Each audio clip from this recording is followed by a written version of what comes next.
Adonijah sets himself up as king. When King David was very old, he could not keep warm even when they put covers on him. So his attendants said to him, "Let us look for a young virgin to serve the king and take care of him. She can lie beside him so that our lord the king may keep warm." Then they searched throughout Israel for a beautiful young woman and found Abishag, a Shunammite, and brought her to the king. The woman was beautiful. She took care of the king and waited on him, but the king had no sexual relations with her. Now, Adonijah, whose mother was Haggith, put himself forward and said, "I will be king." So he got chariots and horses ready with 50 men to run ahead of him. His father had never rebuked him by asking, why do you behave as you do?" He was also very handsome and was born next after Absalom. Adonijah conferred with Joab, son of Jeruiah, and with Abiathar the priest, and they gave him their support. But Zadok the priest, Benaiah, son of Jehoiada, Nathan the prophet, Shimei, and Ray, and David's special guard did not join Adonijah. Adonijah then sacrificed sheep, cattle, and fattened calves at the stone Zoeleth near En Rogel. He invited all his brothers, the king's sons, and all the royal officials of Judah, but he did not invite Nathan the prophet or Benaiah or the special guard or his brother Solomon. Then Nathan asked Bathsheba, Solomon's mother, "Have you not heard that Adonijah the son of Haggith has become king, and now our Lord David knows nothing about it? Now then, let me advise you of how you can save your own life and the life of your son Solomon. Go in to King David and say to him, 'My lord the king, did you not swear to me, your servant, surely Solomon your son will be king after me, and he will sit on my throne? Why then has Adonijah become king? While you are still there talking to the king, I will come in and add my word to what you have said.' So Bathsheba went to the aged king in his room, where Abishag the Shunammite was attending him. Bathsheba bowed down, prostrating herself before the king. "What is it you want?" the king asked. She said to him, "My lord, you yourself swore to me, your servant, by the Lord your God, Solomon your son shall be the king after me, and he will sit on my throne. But now Adonijah had become king, and you, my lord, the king, do not even know about it. He has sacrificed great numbers of cattle, fattened calves, and sheep, and has invited all the king's sons, Abiathar the priest, and Joab, and the commander of the army, but he has not invited Solomon your servant. My lord the king, the eyes of all Israel are on you to learn from you who will sit on the throne of the Lord the king after him. Otherwise, as soon as my lord the king is laid to rest with his ancestors, I and my son Solomon will be treated as criminals." While she was still speaking with the king, Nathan the prophet arrived, and the king was told, "Nathan the prophet is here." So he went before the king and bowed with his face to the ground. Nathan said, "Have you, my lord the king, declared that Adonijah will be king after you and that he will sit on your throne? Today he was gone down and sacrificed great numbers of cattle, fattened calves, and sheep. He has invited all the king's sons, the commanders of the army, and Abiathar the priest. Right now they are eating and drinking with him and saying, 'Long live King Adonijah.' But me, your servant, and Zadok the priest, and Benaiah, son of Jehoiada, and your servant Solomon, he did not invite. Is this something my lord the king has done without letting his servants know who should sit on the throne of my lord the king after him?" David makes Solomon king. Then King David said, "Call in Bathsheba." So he came into the king's presence and stood before him. The king then took the oath. "As surely as the Lord lives, who has delivered me out of every trouble, I will surely carry out this very day what I swore to you, the Lord, the God of Israel. Solomon your son shall be king after me, and he shall sit on my throne in my place." Then Bathsheba bowed down with her face to the ground, prostrating herself before the king, and said, "May my lord the king David live forever." King David said, "Call in Zadok the priest, Nathan the prophet, and Benaiah son of Jehoiada." When they came before the king, he said to them, "Take your lord's servants with you, and have Solomon my son mount my own mule and take him down to Gihon. There have Zadok and the priest and Nathan the prophet, anoint him king over Israel. Blow the trumpet and shout, long live King Solomon. Then you are to go up with him, and he is to come and sit in my throne and reign in my place. I have appointed him ruler over Israel and Judah. Benaiah, son of Jehoiada, answered the king, Amen, my lord. May the Lord God of my lord the king so declare it, as the Lord. Let me read that again. It says, May the Lord, the God of my lord the king, so declare it. As the Lord was with the Lord, my lord the king, so may he be with Solomon, to make his throne even greater than the throne of my lord King David. So Zadok the priest, Nathan the prophet, Benaiah son of Jehoiada, the Kerethites, and the Pelethites went down and had Solomon mount King David's mule, and they escorted him to Gihon. Zadok the priest took the horn of oil from the sacred tent and anointed Solomon. And they sounded the trumpet, and all the people shouted, Long live King Solomon! And all the people went up after him, playing pipes and rejoicing greatly, so that the ground shook with the sound. Adonijah and all the guests who were with him heard it as they were finishing their feast. On hearing the sound of the trumpet, Joab said, What's the meaning of all this noise in the city? Uh-oh, we got a problem here. Okay, conflict. It's actually a little bit of literary interest here. Even as he was speaking, Jonathan, son of Abiathar, said, the priest arrived. Adonijah said, Come in, a worthy man like you must be bringing good news.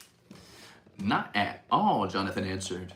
Our Lord King David has made Solomon king. The king has sent with him Zadok the priest, Nathan the prophet, Benaiah son of Jehoiada, the Kerethites and Pelethites.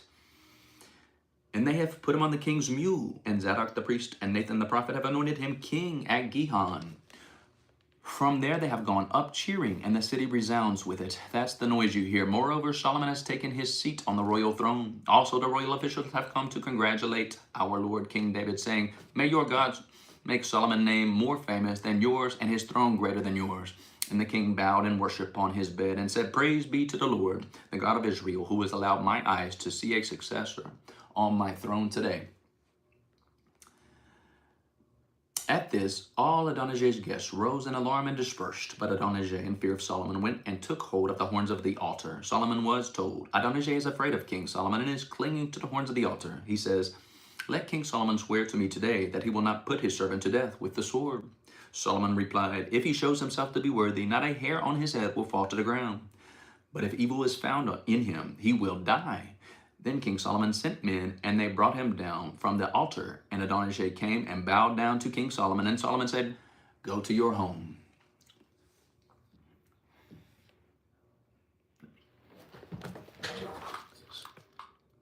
That's better.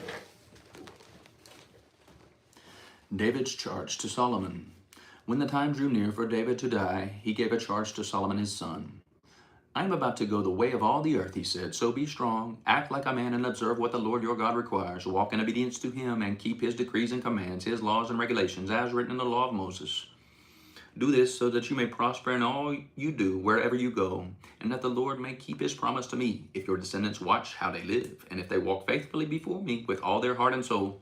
You will never fail to have a successor on the throne of Israel. Now you yourself know that Joab, son of Zeruiah, did to me what he did to the two commanders of Israel's armies, Abner, son of Ner, and Amasa, son of Jether. He killed them, shedding their blood in peacetime as if in battle, and with that blood that stained the belt around his waist and the sandals on his feet. Deal with him accordingly to your wisdom, but do not let his gray head go down to the grave in peace, but show kindness to the sons of Barzillai of Gilead, and let them be among those who eat at your table. They stood by me when I fled from your brother Absalom. And remember, you have with you Shimei, son of Gera, the Benjamite from Bahurim, who called down bitter curses on me the day I went to Mahanaim. When he came down to meet me at Jordan, I swore to him by the Lord, I will not put you to death by the sword, but now do not consider him innocent. You are a man of wisdom. You will know what to do to him. Bring his gray head down to the grave in blood. Then David rested with his ancestors and was buried in the city of David. He had reigned 40 years over Israel, 7 years in Hebron, and 33 in Jerusalem. So Solomon sat on the throne of his father David, and his rule was firmly established. Now Adonijah the son of Haggith went to Bathsheba, Solomon's mother. Bathsheba asked him, "Do you come peacefully?" He answered, "Yes, peacefully." Then he added, "I have something to say to you." "You may say it," she said. "As you know," he said, "the kingdom was mine. All Israel looked to me as their king. But things changed, and the kingdom has gone to my brother, for it has come to him from the Lord. Now I have one request to make for you. Do not refuse me." "You may make it," she said. So he continued, "Please ask King Solomon. He will not refuse you to give me Abishag the Shunammite as my wife." "Very well," Bathsheba replied.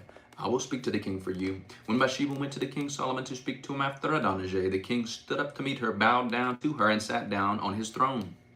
He had a throne brought for his king's mother. She sat down at his right hand. "I have one small request to make of you," she said. "Do not refuse me." The king replied, "Make it, my mother. I will not refuse you." So she said, "Let Abishag the Shunammite be given in marriage to your brother Adonijah." King Solomon answered his mother, "Why do you request Abishag the Shunammite for Adonijah? You might as well request the kingdom for him. After all, he is my older brother." "Yes, for him and for Abiathar the priest and Joab son of Jeruiah." Then King Solomon swore by the Lord, "May God deal with me, be it ever so severely, if Adonijah does not pay with his life for this request. And now, as surely as the Lord lives, he who has established me securely on the throne of my father David and has founded a dynasty for me as a promised, Adonijah shall be put to death today." So King Solomon gave orders to Benaiah son of Jehoiada, and he struck down Adonijah, and he died. Okay. So just a side note here. So we have a new king, and he immediately kills his brother. And he killed his brother for asking for a woman's hand in marriage. Okay, continuing. This is King Solomon. As soon as he became king, he killed his brother. Okay. To Abiathar the priest, the king said, "Go back to your fields in Anathoth. You deserve to die, but I will not put you to death now because you carried the ark of the sovereign Lord before my father David and shared all my father's hardships." So Solomon removed Abiathar from the priesthood of the Lord, fulfilling the word the Lord had spoken at Shiloh about the house of Eli. When the news reached Joab, who had conspired with Adonijah, though not with Absalom, he fled to the tent of the Lord and took hold of the horns of the altar. King Solomon was told that Joab had fled to the tent of the Lord and was beside the altar. Then Solomon ordered Benaiah, son of Jehoiada, "Go strike him down." So Benaiah entered the tent of the Lord and said to Joab, "The king says, come out." But he answered, "No, I will die here." Benaiah reported to the king, "This is how Joab answered me." Then the king commanded Benaiah, "Do as he says, strike him down and bury him, and so clear me my whole family of the guilt of the innocent blood that Joab shed. The Lord will repay him for the blood he shed, because without my father David knowing it, he attacked 2 men and killed them with the sword. Both of them, Abner, son of Ner, commander of Israel's army, and Amasa, son of Jether, commander of Judah's army, were better men and more upright than he. May the guilt of their blood rest on the head of Joab and his descendants forever. But on David and his descendants, his house and his throne, may there be the Lord's peace forever." So Benaiah, son of Jehoiada, went up and struck down Joab and killed him, and he was buried at the home out in the country. The king put Benaiah, son of Jehoiada, over the army in Joab's position and replaced Abiathar with Zadok the priest. Then the king sent for Shimei and said to him, "Build yourself a house in Jerusalem and live there, but do not go anywhere else. The day you leave and cross the Kidron Valley, you can be sure you will die. Your blood will be on your own head." Shimei answered the king, "What you say is good. Your servant will do as my lord the king has said." And Shimei stayed in Jerusalem for a long time. But 3 years later, 2 of Shimei's slaves ran off to Achish, the son of Maacah, king of Gath. And Shimei was told, "Your slaves are in Gath." At this, he saddled his donkey and went to Achish in Gath. in search of his slaves. So Shimei went away and brought his slaves back from Gath. When Solomon was told that Shimei had gone from Jerusalem to Gath and had returned, the king summoned Shimei and said to him, "Did I not make you swear by the Lord and warn you on the day that you leave to go anywhere else you can be sure you will die? At that time you said to me, 'What you say is good, I will obey.' Why then did you not keep your oath to the Lord and obey the command I gave you?" The king also said to Shimei, "You know in your heart all the wrong you did to my father David. Now the Lord will repay you for your wrongdoing. But King Solomon will be blessed, and David's throne will remain secure before the Lord forever." Then the king gave the order to Benaiah, son of Jehoiada, and he went out and struck Shimei down, and he died. The kingdom was now established in Solomon's hands. Solomon made an alliance with Pharaoh, king of Egypt, and married his daughter. Question, is that Cleopatra? I could be way off. I don't. In fact, actually, I think I am. I think Cleopatra came later. It shows my ignorance on the topic. That's why I'm reading. Solomon made an alliance with Pharaoh, king of Egypt, and married his daughter. He brought her to the city of David until he finished building the palace and the temple of the Lord and the wall around Jerusalem. The people, however, were still sacrificing at the high places because a temple had not yet been built for the name of the Lord. Solomon showed his love for the Lord by walking according to the instructions given him by the father David, except that he offered sacrifices and burned incense on the high places.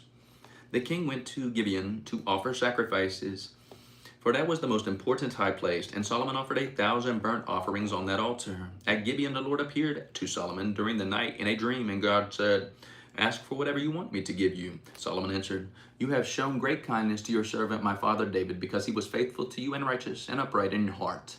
You have continued this kindness to him and have given him a son to sit on his throne this very day. Now, Lord my God, you have made your servant king in the place of my father David. But I am only a little child and do not know how to carry out my duties. Your servant is here among the people. You have chosen a great people, too numerous to count or number. So give your servant a discerning heart to govern your people and to distinguish between right and wrong. For who is able to govern the great people of yours?" The Lord was pleased that Solomon had asked for this. So God said to him, "Since you have asked for this, and not for long life or wealth for yourself, nor have asked for the death of your enemies, but for discernment and administering justice, I will do what you have asked. I will give you a wise and discerning heart, so that there will never have been anyone like you, nor will there ever be. Moreover, I will give you what you have not asked for, both wealth and honor, so that in your lifetime you will have no equal among kings. And if you walk in obedience to me and keep my decrees and commands as David your father did, I will give you a long life." Then Solomon awoke, and he realized that he had had a dream. He returned to Jerusalem, stood before the ark of the Lord's covenant, and sacrificed burnt offerings and fellowship offerings. Then he gave a feast for all his court. A wise ruling. Now 2 prostitutes came to the king and stood before him. One of them said, "Pardon me, my lord, this woman and I live in the same house, and I have a baby while she was there with me. The 3rd day after my child was born, this woman also had a baby. We were alone. There was no one in the house but the 2 of us. During the night, this woman's son died because she lay on him. So she got up in the middle of the night and took my son from my side while I, your servant, was asleep. She put him by her breast and put her dead son on my breast. The next morning, I got up to nurse my son, and he was dead. But when I looked at him closely in the morning light, I saw that it wasn't the son I had born."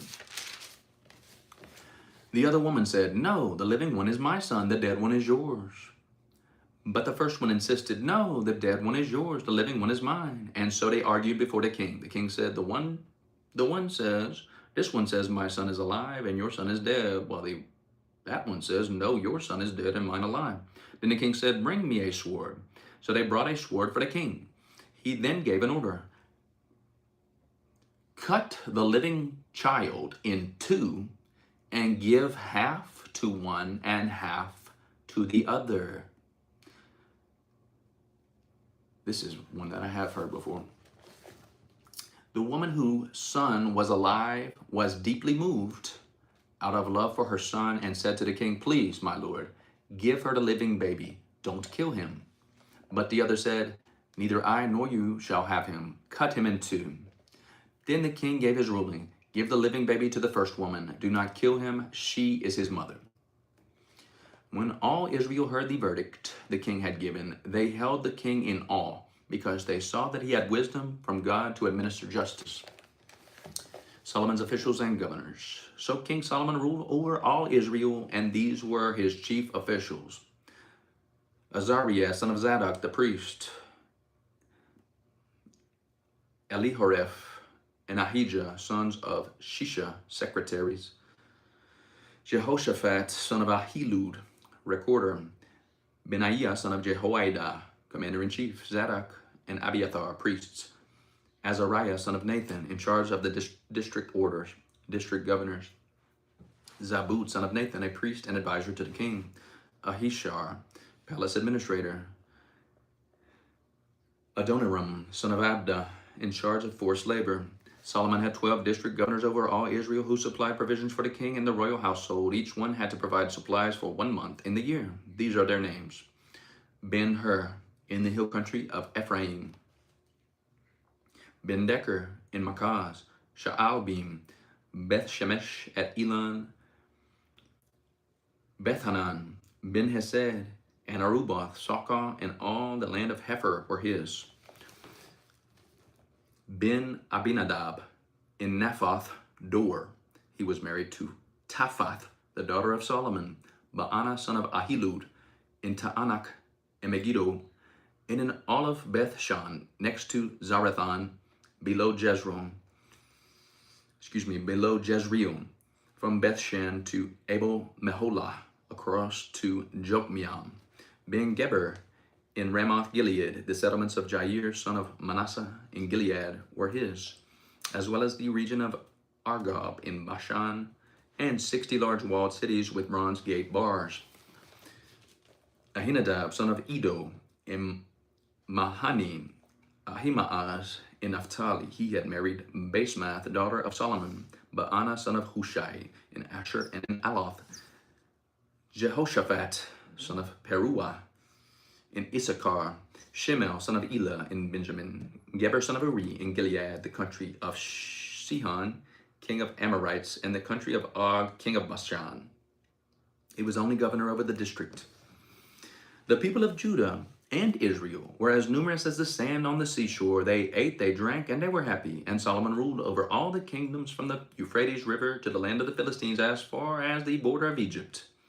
These countries brought tribute and were Solomon's subjects all his life. Solomon's daily provisions were 30 cores of the finest flour and 60 cores of meal, 10 head of stall-fed cattle, 20 of pasture-fed cattle, and 100 sheep and goats, as well as deer, gazelles, roebucks, and choice fowl. For he ruled over all the kingdoms west of the Euphrates River, from Tifshah to Gaza, and he had peace on all sides. During Solomon's lifetime, Judah and Israel, from Dan to Beersheba, lived in safety, everyone under their own vine and under their own fig tree.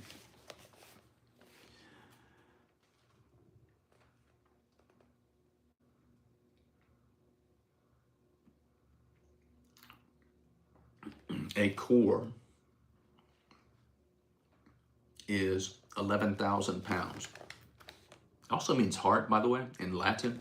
C-O-R, core, means heart. It's where you get the word courage, for example. Encourage. Coronary. All these words relate to. So core, C-O-R, means heart in Latin. It also means 11,000 pounds, roughly, from Hebrew. Solomon had 4,000 stalls for chariot horses and 12,000 horses. The district governors, each in his month, supplied provisions for the king Solomon and all who came to the king's table.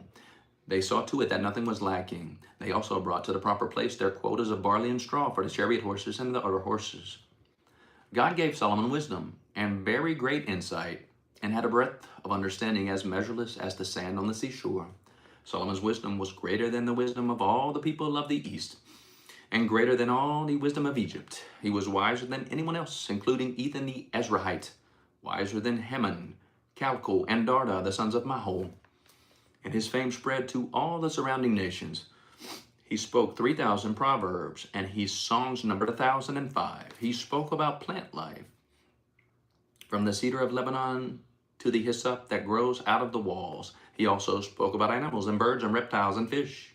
From all nations, people came to listen to Solomon's wisdom, sent by all the kings of the world who had heard of his wisdom. Preparations for building the temple. When Hiram, king of Tyre, heard that Solomon had been anointed king to succeed his father David, he sent his envoys to Solomon, because he had always been on friendly terms with David. Solomon sent back this message to Hiram.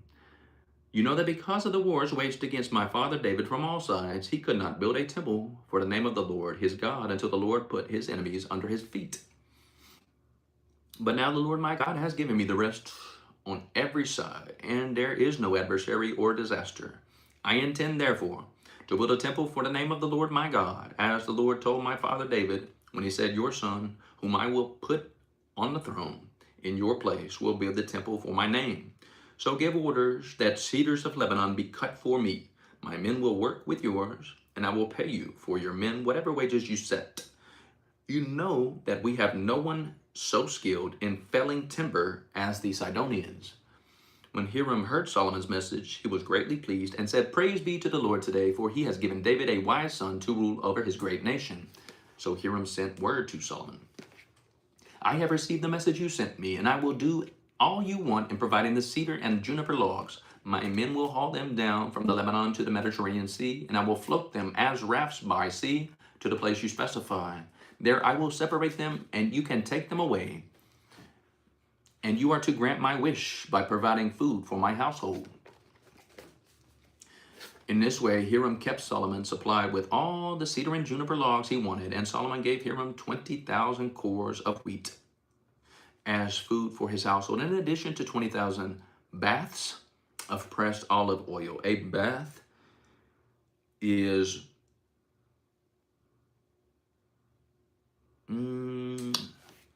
I don't understand even with the translation.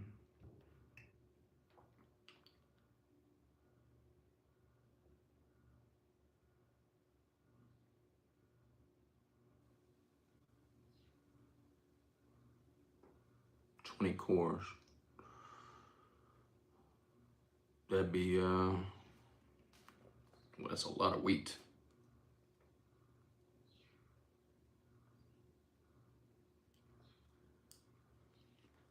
Be 5 times 11 times 20,000. It's like 1.5 million pounds. That's a lot of wheat.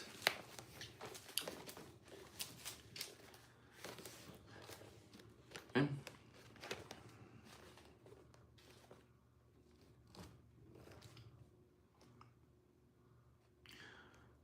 Continuing. Solomon continued to do this for Hiram year after year. The Lord gave Solomon wisdom, just as he had promised him. There was peaceful relations between Hiram and Solomon, and the two of them made a treaty. King Solomon conscripted laborers from all Israel, 30,000 men. He sent them off to Lebanon in shifts of 10,000 a month, so that they spent 1 month in Lebanon and 2 months at home. Adoniram was in charge of the forced labor. Solomon had 70,000 carriers and 80,000 stonecutters in the hills, as well as 3,300 foremen who supervised the project and directed the workers. At the king's command, they removed from the quarry large blocks of high-grade stone to provide a foundation of dressed stone for the temple. The craftsmen of Solomon and Hiram and the workers from Byblos cut and prepared the timber and stone for the building of the temple. Solomon builds the temple. In the 418th year after the Israelites came out of Egypt, in the 4th year of Solomon's reign over Israel, in the month of Ziv, the 2nd month, he began to build the temple of the Lord. The temple that King Solomon built for the Lord was 60 cubits long, 20 wide, and 30 high. The portico at the front of the main hall of the temple extended the width of the temple, that is 20 cubits, and projected 10 cubits from the front of the temple. He made narrow windows high up in the temple walls. Against the walls of the main hall and the inner sanctuary, he built a structure around the building in which there were side rooms. The lowest floor was 5 cubits wide, the middle floor 6 cubits, and the third floor 7. He made offset ledges around the outside of the temple so that nothing would be inserted into the temple walls. In building the temple, only blocks dressed at the quarry were used, and no hammer, chisel, or any other iron tool was heard at the temple site while it was being built. The entrance to the lowest floor was on the south side of the temple. A stairway led up to the middle level, and from there to the third. So he built the temple and completed it, roofing it with beams and cedar planks. And he built the side rooms along the temple. The height of each was 5 cubits, and they were attached to the temple by beams of cedar. The word of the Lord came to Solomon. As for this temple you are building, if you follow my decrees, observe my laws, and keep all my commands, and obey them, I will fulfill through you the promise I gave to David your father, and I will live among the Israelites and will not abandon my people Israel. So Solomon built the temple and completed it. He lined its interior walls with cedar boards, paneling them from the floor of the temple to the ceiling, and covered the floor of the temple with planks of juniper. He partitioned off 20 cubits at the rear of the temple with cedar boards from floor to ceiling to form within the temple an inner sanctuary, the most holy place. The main hall in front of this room was 40 cubits long. The inside of the temple was cedar, carved with gourds and open flowers. Everything was cedar. No stone was to be seen. He prepared the inner sanctuary within the temple to set the Ark of the Covenant of the Lord there. The inner sanctuary was 20 cubits long, 20 wide, and 20 high. He overlaid the inside with pure gold, and he also overlaid the altar of cedar. Solomon covered the inside of the temple with pure gold, and he extended gold chains across the front of the inner sanctuary, which was overlaid with gold. So he overlaid the whole interior with gold. He also overlaid with gold the altar that belonged to the inner sanctuary. Just a comment here is that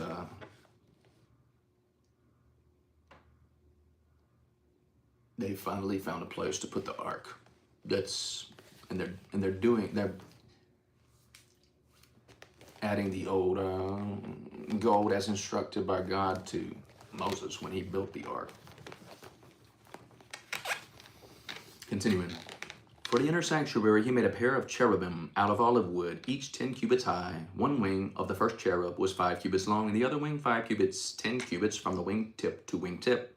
The second cherub also measured 10 cubits, for the 2 cherubim were identical in size and shape. The height of each cherub was 10 cubits. He placed the cherubim inside the innermost room of the temple with their wings spread out.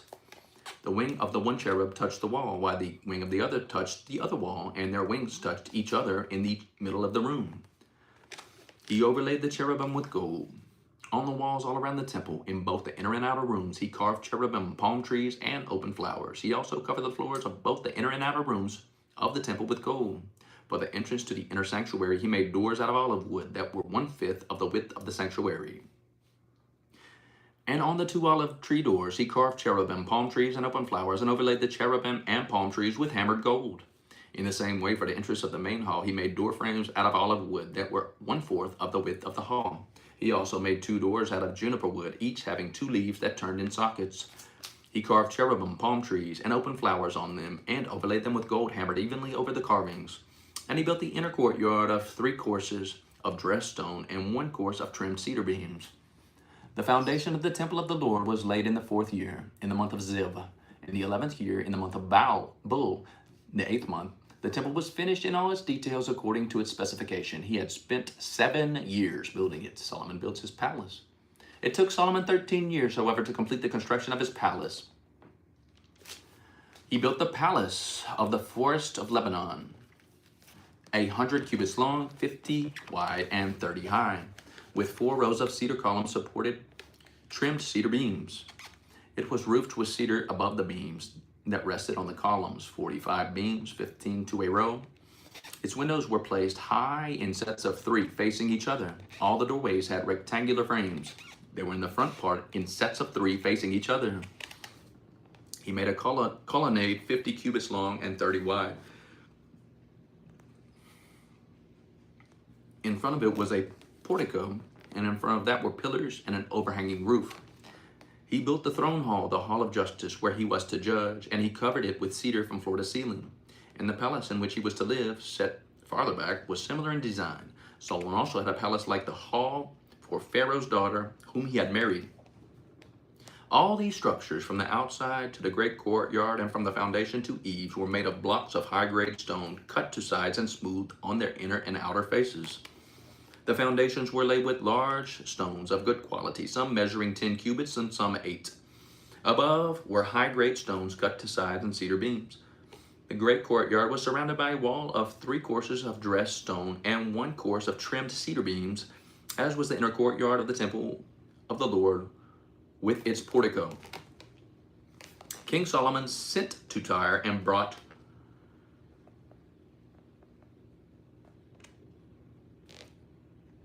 I don't understand what that means. Let me repeat. King Solomon sent to Tyre and brought Huram, whose mother was a widow from the tribe of Naphtali and whose father was from Tyre and a skilled craftsman in bronze. Huram was filled with wisdom, with understanding, and with knowledge to do all kinds of bronze work.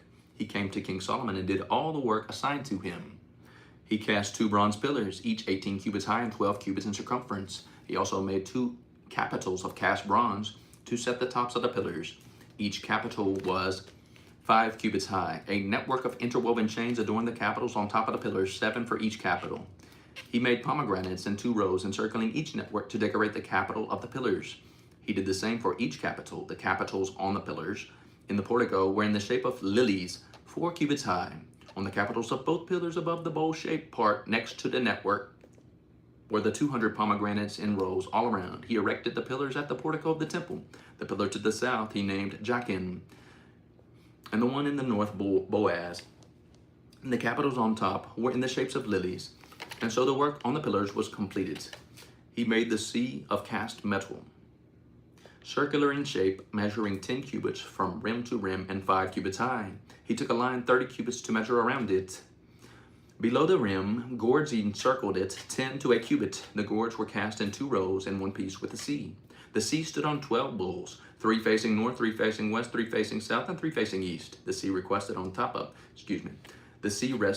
of them, and their hind quarters were toward the center.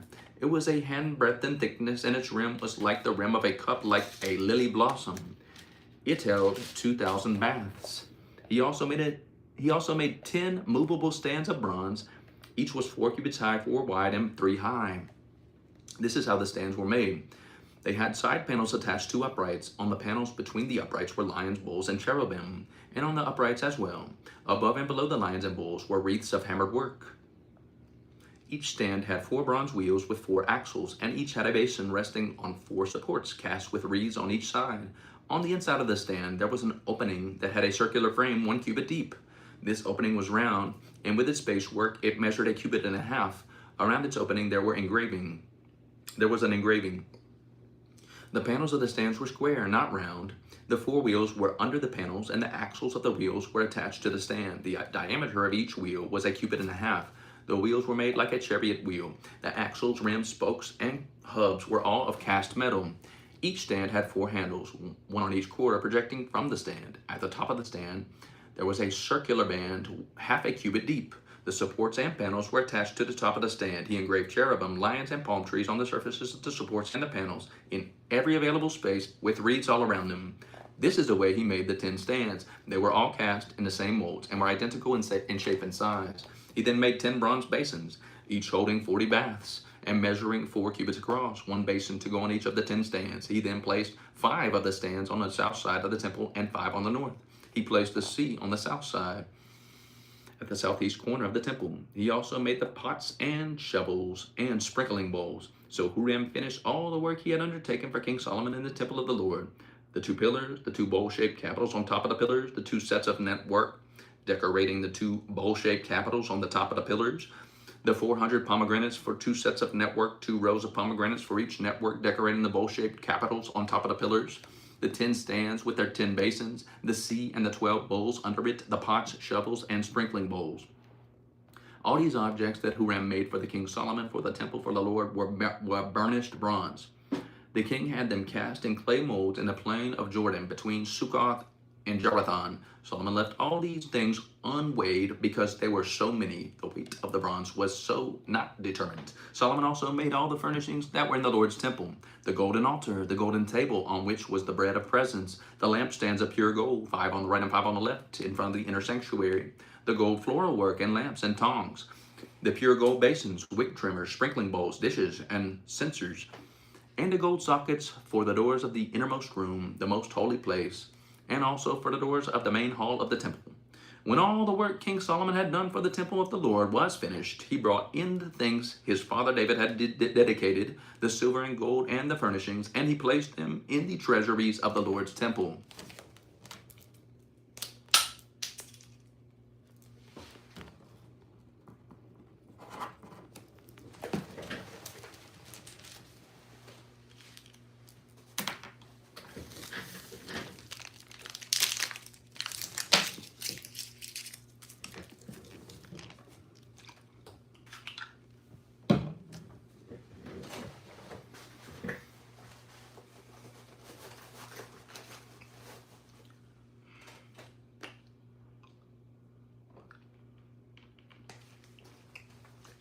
The ark brought to the temple.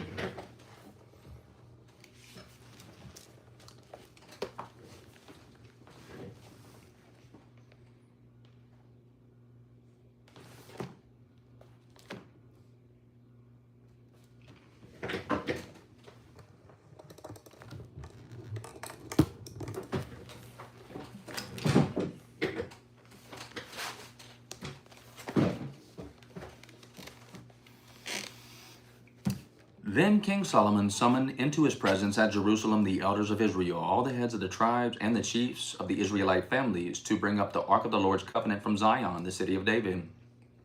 All the Israelites came together to King Solomon at the time of the festival in the month of Ethanim, the 7th month. When all the elders of Israel had arrived, the priests took up the ark, and they brought up the ark of the Lord and the tent of meeting and all the sacred furnishings in it. The priests and the Levites carried them up, and King Solomon and the entire assembly of Israel that had gathered about him and before the ark, sacrificing so many sheep and cattle that they could not be recorded or counted. The priests then brought the ark of the Lord's covenant to its place in the inner sanctuary of the temple, the most holy place, and put in beneath the wings of the cherubim. The cherubim spread their wings over the place of the ark and overshadowed the ark and its carrying poles. These poles were so long that their ends could be seen from the holy place in front of the inner sanctuary, but not from outside the holy place. And they are still there today.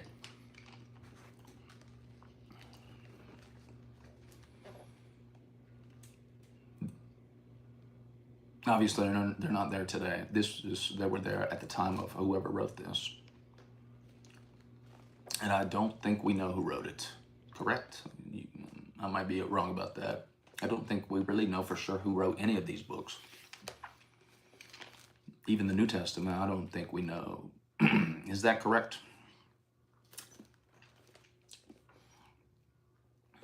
There was nothing in the ark except the 2 stone tablets that Moses had placed in it at Horeb, where the Lord made a covenant with the Israelites after they came out of Egypt. When the priests withdrew from the holy place, the cloud filled the temple of the Lord, and the priests could not perform their service because of the cloud, for the glory of the Lord filled his temple. Then Solomon said, "The Lord has said that he would dwell in a dark cloud. I have indeed built a magnificent temple for you, a place for you to dwell forever." While the whole assembly of Israel was standing there, the king turned around and blessed them. Then he said, "Praise be to the Lord, the God of Israel, who with his own hand has fulfilled what he has promised with his own mouth to my father David. For he said, since the day I brought my people Israel out of Egypt, I have not chosen a city in any tribe of Israel to have a temple built so that my name might be there, but I have chosen David to rule my people Israel. My father David had it in his heart to build a temple for the name of the Lord, the God of Israel. But the Lord said to my father David, you did well to have it in your heart to build a temple for my name. Nevertheless, you are not the one to build the temple, but your son, your own flesh and blood. He is the one who will build the temple for my name. The Lord has kept the promise he made. I have succeeded David my father, and now I sit in the throne of Israel, just as the Lord promised, and I have built the temple for the name of the Lord, the God of Israel. I have provided a place there for the ark, in which the covenant of the Lord that he made with our ancestors when he brought them out of Egypt. Then Solomon stood before the altar of the Lord in front of the whole assembly of Israel, spread out his hands toward the heavens, and said, Lord, the God of Israel, there is no God like you in heaven above or on earth below. You who keep your covenant of love with your servants, who continue wholeheartedly in your way. You have kept your promise to your servant David my father. With your mouth you have promised, and with your hand you have fulfilled it, as it is today. Now, Lord, the God of Israel, keep for your servant David my father the promises you made to him when you said, you shall never fail to have a successor to sit before me on the throne of Israel, if only your descendants are careful in all they do to walk before me faithfully as you have done. And now, God of Israel, let your word that you have promised your servant David my father come true. But will God really dwell on the earth? The heavens, even the highest heaven, cannot contain you. How much less this temple I have built? Yet give attention to your servant's prayer and his plea for mercy. Lord my God, hear the cry and the prayer that your servant is praying in your presence this day.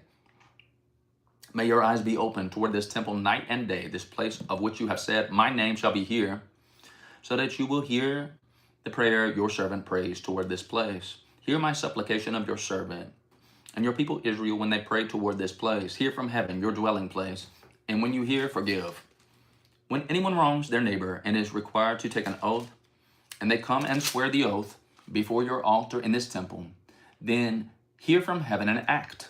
Judge between your servants, condemning the guilty by bringing down on their heads what they have done, and vindicating the innocent by treating them in accordance with their innocence. When your people Israel have been defeated by an enemy because they have sinned against you, and when they turn back to you and give praise to your name, praying and making supplication to you in this temple, then hear from heaven and forgive the sin of your people Israel and bring them back to the land you gave their ancestors. When the heavens are shut up and there is no rain because your people have sinned against you, and when they pray toward this place and give praise to your name and turn from their sin because you have afflicted them, then hear from heaven and forgive the sin of your servants, your people Israel. Teach them the right way to live, and send rain on the land you gave your people for an inheritance. When famine or plague comes to the land, or blight or mildew, locusts or grasshoppers, or when an enemy besieges them in any of their cities, whatever disaster or disease may come, and when a prayer or plea is made by anyone among the people of Israel, being aware of the afflictions of their own hearts and spreading out their hands toward the temple, then hear from heaven, your dwelling place, forgive and act. Deal with everyone according to all they do, since you know their hearts, for you alone know every human heart, so that they will fear you all the time they live in the land that you gave our ancestors. As for the foreigner who does not belong to your temple, Israel, but has come from a distant land because of your name, for they will hear of your great name and your mighty hand and your outstretched arm, when they come and pray toward this temple, then hear from heaven, your dwelling place. Do whatever the foreigner asks of you, so that all the people of the earth may know your name and fear you, as do your own people Israel, and may know that this house I have built bears your name. When your people go to war against their enemies, wherever you send them, and when they have prayed to the Lord toward the city you have chosen and the temple I have built for your name, then hear from heaven their prayer and their plea and uphold their cause. When they sin against you, for there is no one who does not sin, and you become angry with them and give them over to their enemies, who take them captive to their own lands, far away or near. And if they have a change of heart in their land, and they are held captive, and repent and plead with you in the land of their captors, and say, we have sinned, we have done wrong, we have acted wickedly. And if they turn back to you with all their heart and soul, in the land of their enemies who took them captive, and pray to you toward the land that you gave your ancestors, toward the city you have chosen, and the temple I have built for your name, then from heaven, your dwelling place, hear their prayer and their plea, and uphold their cause, and forgive your people who have sinned against you. Forgive all the offenses they have committed against you, and cause their captors to show them mercy, for they are your people and your inheritance, whom you brought out of Egypt, out of that iron smelting furnace. May your eyes be open to your servant's plea and to and to the plea of your peoples of Israel, and may you listen to them whenever they cry out to you. For you signaled them out from your nations of the world to be your own inheritance, just as you declared through your servant Moses when you, sovereign Lord, brought our ancestors out of Egypt. When Solomon had finished all these prayers and supplications to the Lord, he rose from before the altar of the Lord, where he had been kneeling with his hands and spread out toward heaven. He stood and blessed the whole assembly of Israel in a loud voice, saying, Praise be to the Lord, who has given rest to his people of Israel, just as he promised. Not one word has failed of all the good promises he gave through his servant Moses. May the Lord our God be with us as he was with our ancestors.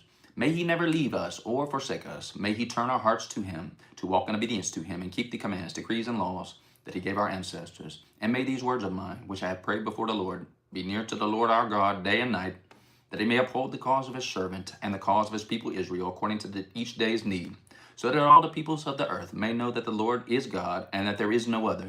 And may your hearts be fully committed to the Lord our God, to live by his decrees and obey his commands, as at this time. Dedication of the temple. Then the king and all Israel with them offered sacrifices before the Lord.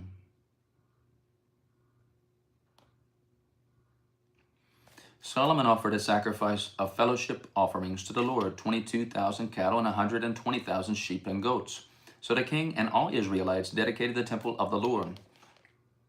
On that same day, the king consecrated the middle part of the courtyard in front of the temple of the Lord, and there he offered burnt offerings, grain offerings, and fat of the fellowship offerings, because the bronze altar that stood before the Lord was too small to hold burnt offerings, the grain offerings, and the fat of the fellowship offerings. So Solomon observed the festival at that time, and all Israel with them, a vast assembly, people from Lebo Hamath to the Wadi of Egypt. They celebrated it before the Lord our God for 7 days and 7 nights, more, 14 days in all. On the following day, he sent the people away. They blessed the king. They blessed the king and then went home, joyful and glad in heart for all the good things the Lord had done for his servant David and the people of Israel.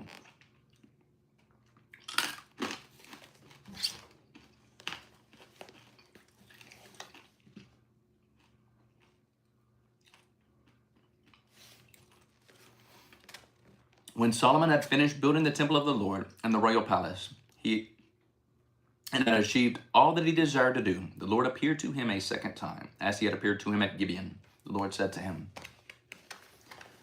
I have heard the prayer and plea you have made before me. I have consecrated this temple, which you have built by putting my name there forever. My eyes and my heart will always be there. As for you, if you walk before me faithfully with integrity of heart and uprightness, as David your father did, and do all I command and observe my decrees and laws, I will establish your royal throne over Israel forever, as I promised David your father when I said, you shall never fail to have a successor on the throne of Israel. But if you or your descendants turn away from me and do not observe the commands and decrees I have given you, and go off to serve other gods and worship them, then I will cut off Israel from the land I have given them, and I will reject this temple I've consecrated for my name. Israel will become a byword and an object of ridicule among all peoples. This temple will become a heap of rubble.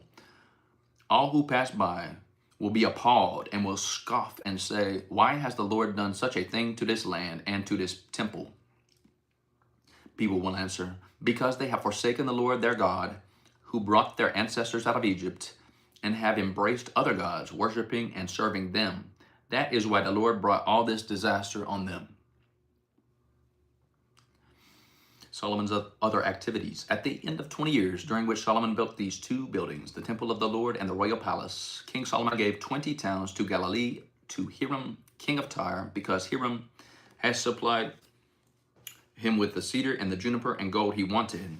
But when Hiram went to Tyre to see the towns that Solomon had given up, he was not pleased with them. What kind of towns are these you have given me, my brother? He asked. And he called them the land of Kabul.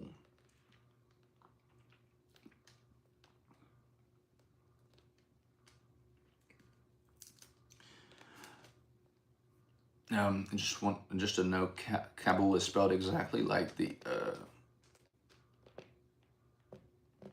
town in Iraq. Is it Iraq or Afghanistan? I think it's Iraq. And it's Hebrew for good for nothing. He called them the land of Kabul, a name they have to this day. Now Hiram had sent to the king 120 talents of gold. Here is the account of the forced labor King Solomon conscripted to build the Lord's temple, his own palace, the terraces of the walls of Jerusalem and Hazor, Megiddo and Gezer. Pharaoh, king of Egypt, had attacked and captured Gezer. He had set it on fire. He killed its Canaanite inhabitants and then gave it as a wedding gift to his daughter, Solomon's wife. And Solomon rebuilt Gezer. He built up Lower Beth-horon, Baalath, and Tadmor in the desert with his land, as well as all the store cities and the towns for his chariots and for his horses, whatever he desired to build in Jerusalem, in Lebanon, and throughout all the territory he ruled.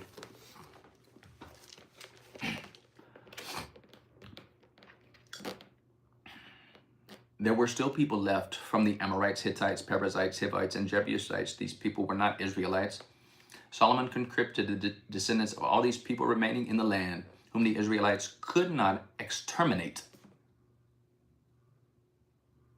to serve as slave labor, as it is to this day.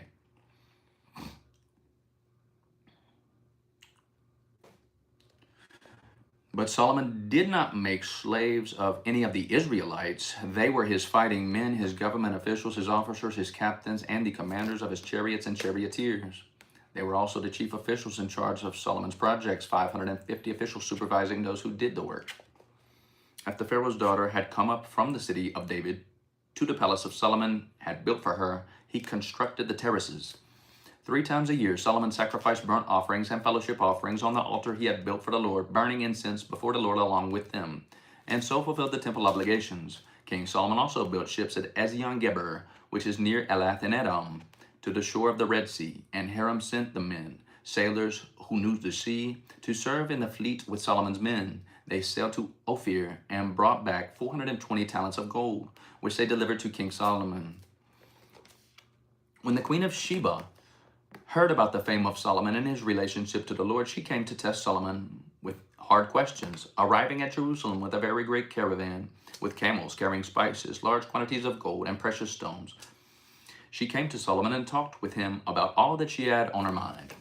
Solomon answered all her questions. Nothing was too hard for the king to explain to her.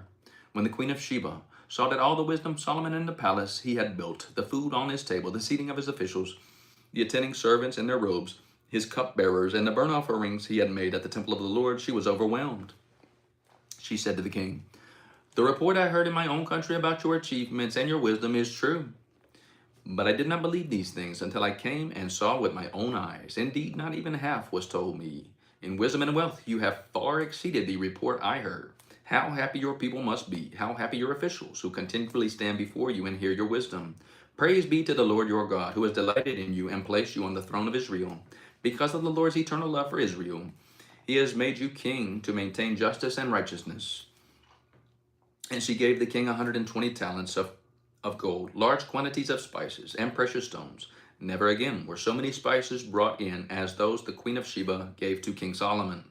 Hiram's ships brought gold from Ophir, and from there they brought great cargoes of almug wood,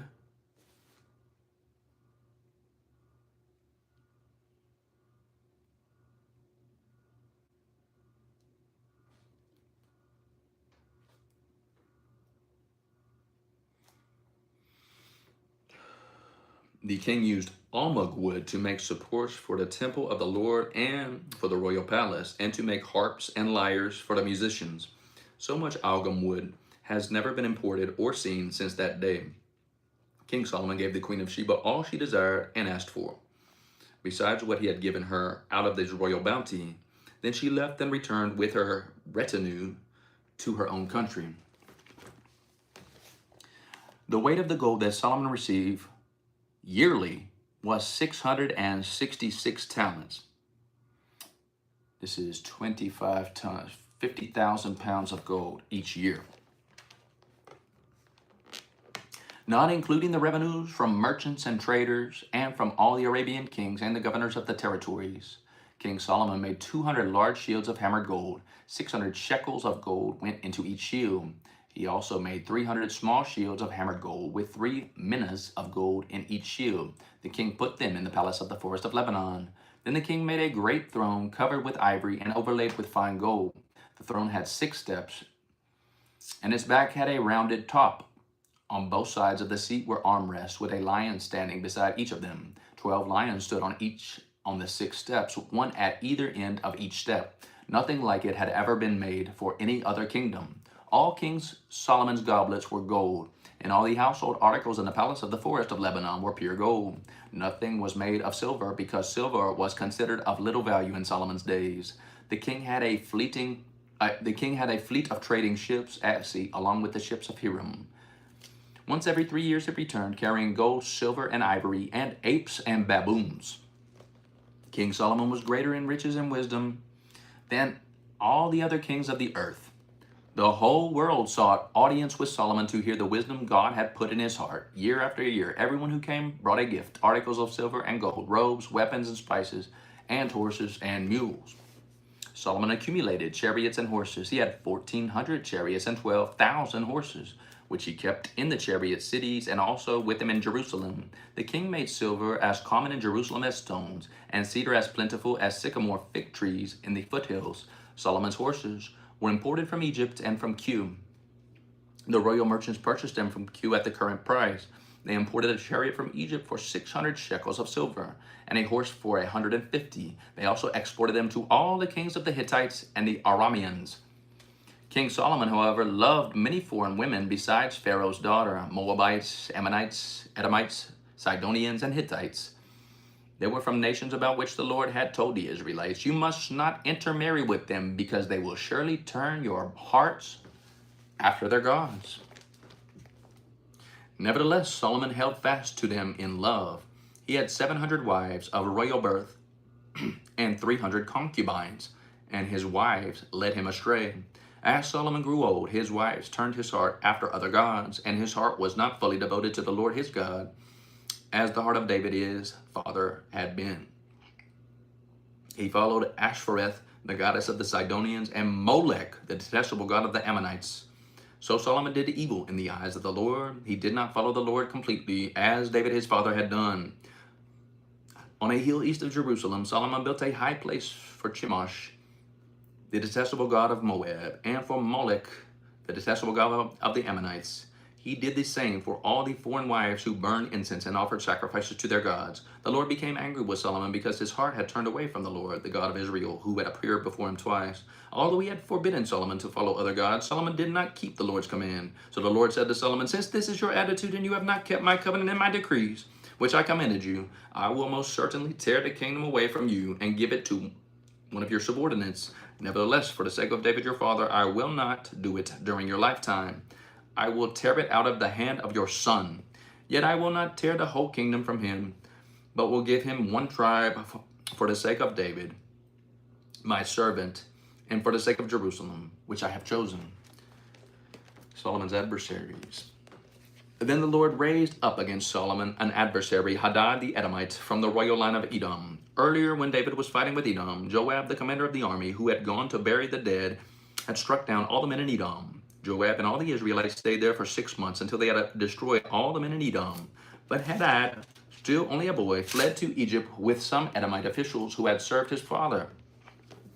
They set out from Midian and went to Paran. Then taking people from Paran with them, they went to Egypt, to Pharaoh, king of Egypt, who gave Hadad a house and land and provided him with food.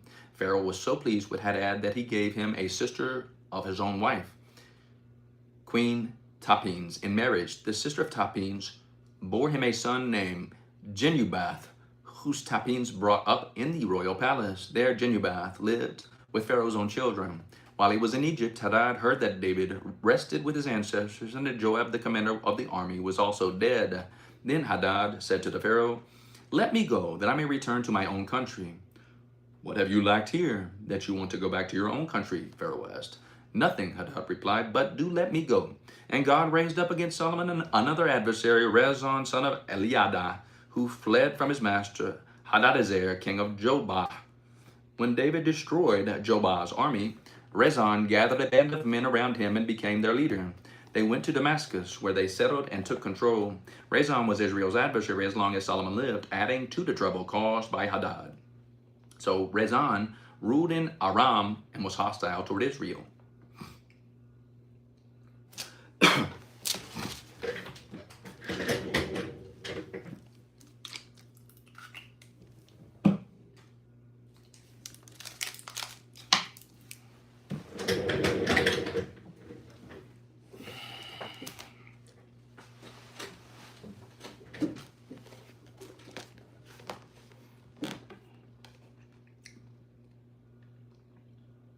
Also, Jeroboam, son of Nebat, rebelled against the king.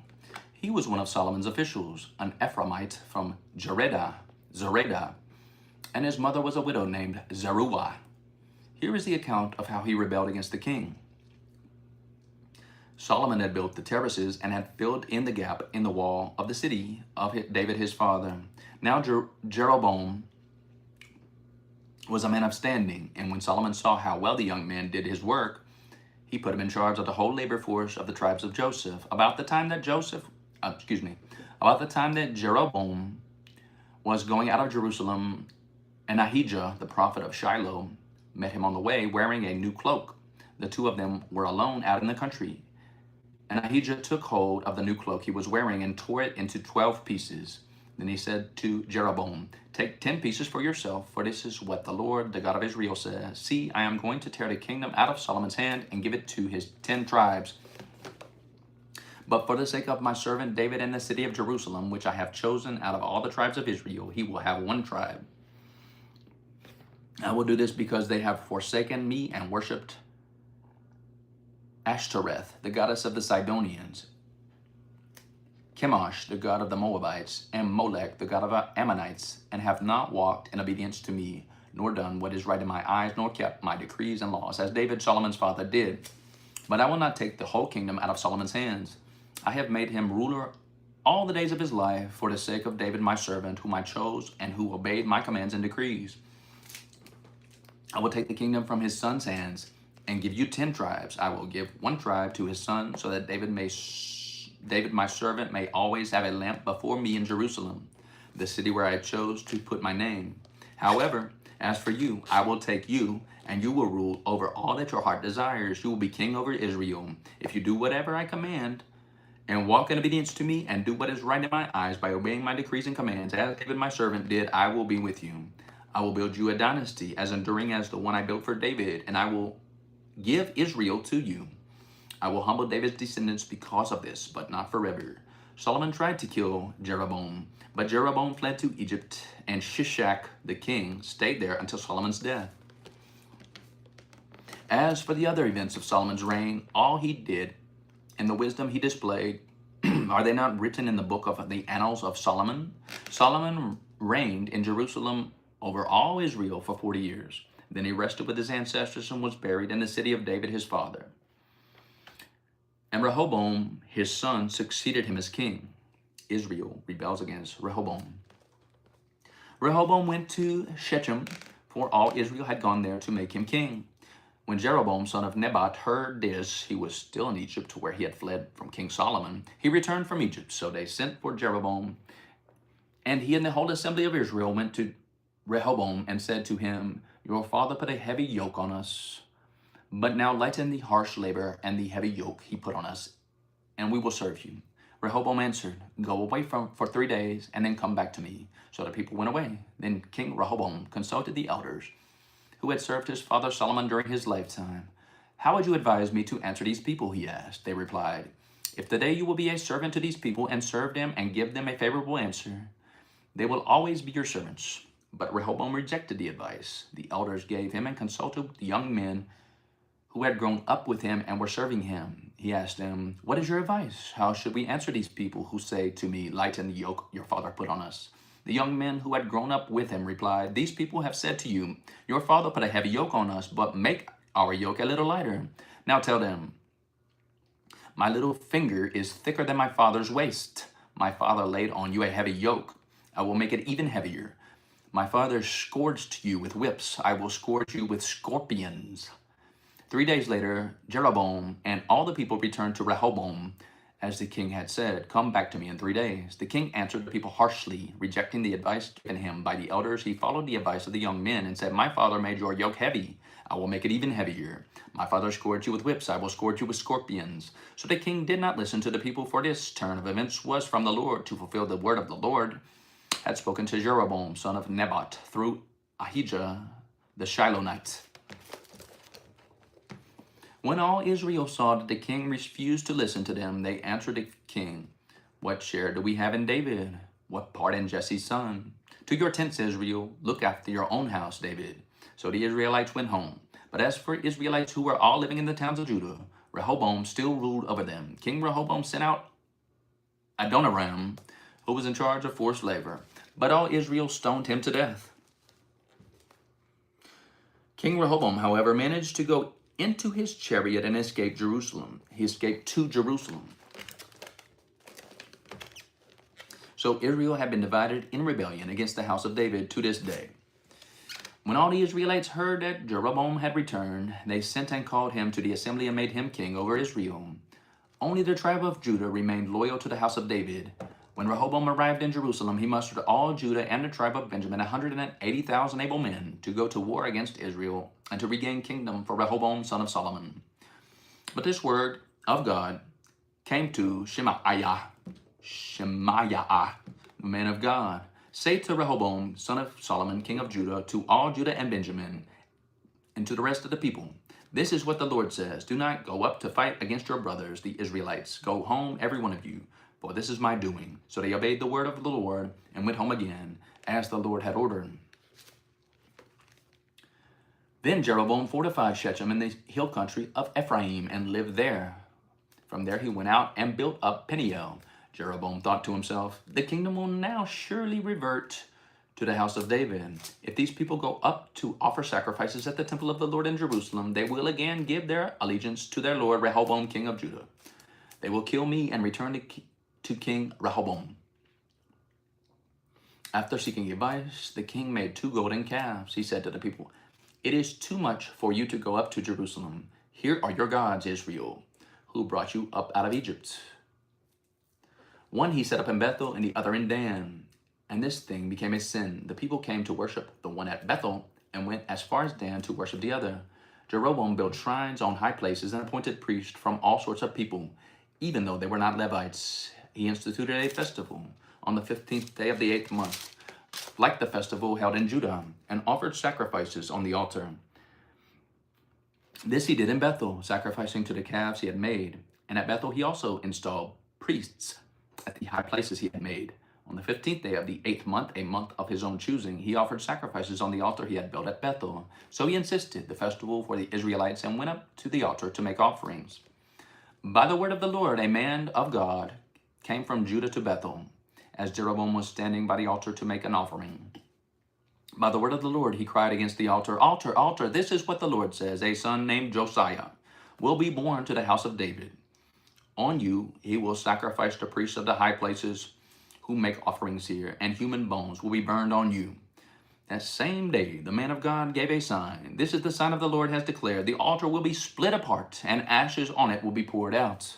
When King Jeroboam heard what the man of God cried out against the altar at Bethel, he stretched out his hand from the altar and said, "Seize him." But the hand he stretched out toward the man shriveled up so that he could not pull back. Also, the altar was split apart and its ashes poured out, according to the sign given to the man of God by the word of the Lord. Then the king said to the man of God, "Intercede with the Lord your God and pray for me that my hand may be restored." So the man of God interceded with the Lord, and the king's hand was restored and became as it was before. The king said to the man of God, "Come home with me for a meal, and I will give you a gift." But the man of God answered the king, "Even if you are to give me half of your possessions, I would not go with you, nor would I eat bread or drink water here.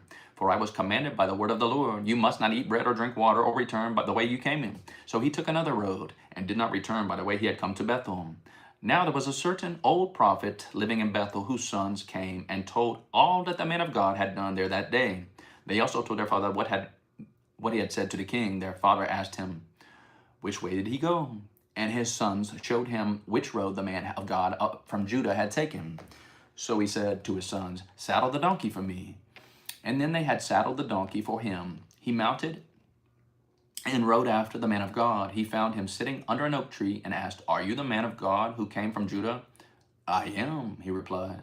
So the prophet said to him, come home with me and eat. The man of God said, I cannot turn back and go with you, nor can I eat the bread and drink the water with you in this place. I have been told by the word of the Lord, you must not eat bread or drink water there, or return by the way you came.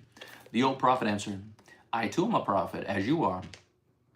And an angel said to me, by the word of the Lord, bring him back with you to your house, so that he may eat bread and drink water. But he was lying to him. So the man of God returned with him and ate and drank in his house. While they were sitting at the table, the word of the Lord came to the old prophet who had brought him back. He cried out to the man of God who had come from Judah. This is what the Lord says. You have defied the word of the Lord and have not kept the command the Lord your God gave you. You came back and ate bread and drank water in a place where he told you not to eat or drink. Therefore your body will not be buried in the tomb of your ancestors. When the man of God had finished eating and drinking, the prophet who had brought him back saddled his donkey for him. As he went on his way, a lion met him on the road and killed him, and his body was left lying on the road with both the donkey and the lion standing beside it. Some people who passed by saw the body lying there with the lion standing beside the body, and they went and reported it in the city where the old prophet lived. When the prophet who had brought him back from his journey heard of it, he said, it is the man of God who defied the word of the Lord. The Lord has given him over to the lion, which has mauled him and killed him, as the word of the Lord had warned him. The prophet said to his sons, saddle the donkey for me, and they did so. Then he went out and found the body lying on the road, with the donkey and the lion standing beside it. The lion had neither eaten the body nor mauled the donkey.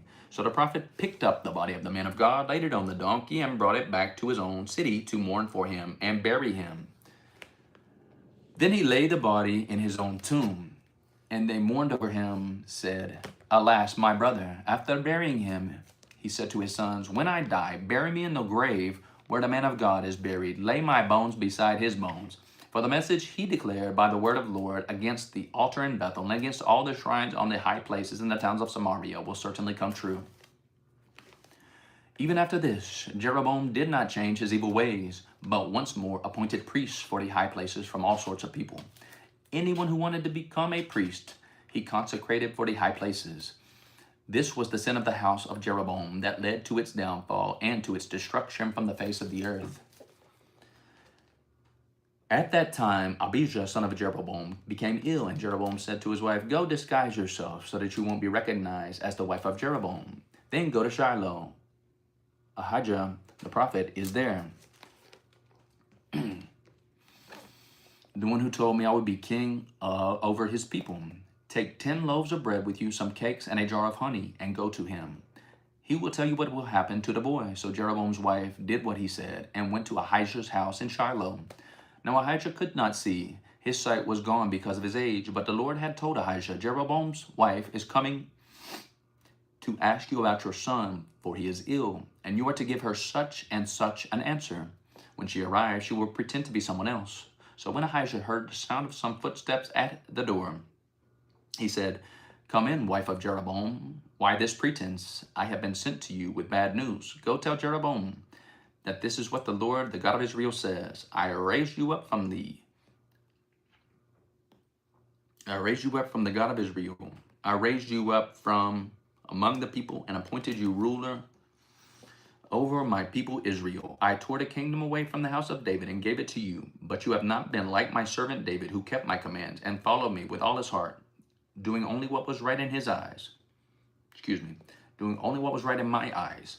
You have done more evil than all who have lived before you. You have made for yourself other gods, idols made of metal. You have aroused my anger and turned your back on me. Because of this, I am going to bring disaster on the house of Jeroboam. I will cut off Jeroboam every last male in Israel, slave or free. I will burn up the house of Jeroboam as one burns dung until it is all gone. Dogs will eat those belonging to Jeroboam who die in the city, and the birds will feed on those who die in the country. The Lord has spoken. As for you, go back home. When you set foot in the city, the boy will die. All Israel will mourn for him and bury him. He is the only one belonging to Jeroboam who will be buried, because he is the only one in the house of Jeroboam in whom the Lord, the God of Israel, has found anything good. The Lord will raise up for himself a king over Israel who will cut off the family of Jeroboam. Even now this is beginning to happen, and the Lord will strike Israel so that it will be like a reed swaying in the water. He will uproot Israel from this good land that he gave to their ancestors and scatter them beyond the Euphrates River, because they aroused the Lord's anger by making Asherah poles. And he will give Israel up because the sins of Jeroboam has committed and has caused Israel to commit. Then Jeroboam's wife got up and left and went to Tirzah. As soon as she stepped over the threshold of his house, the boy died. They buried him, and all Israel mourned for him, as the Lord had said through his servant, the prophet Ahijah.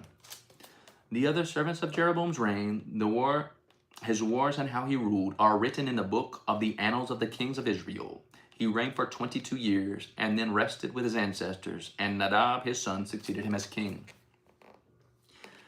Rehoboam, son of Solomon, was king in Judah.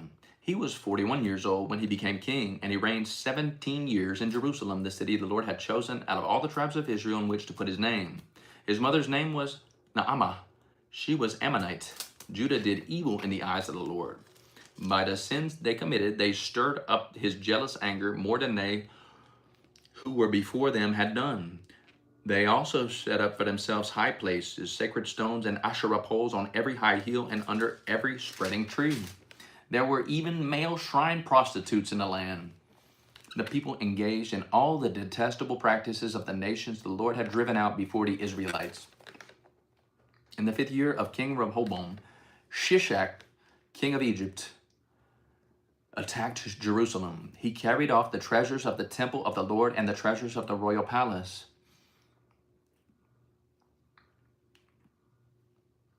He took everything, including all the gold shields Solomon had made. So King Rehoboam made bronze shields to replace them and assigned these to the commanders of the guard on duty at the entrance to the royal palace. Whenever the king went to the Lord's temple, the guards bore the shields, and afterward they returned them to the guard room. As for the other events in Rehoboam's reign and all he did, are they not written in the book of annals of the kings of Judah?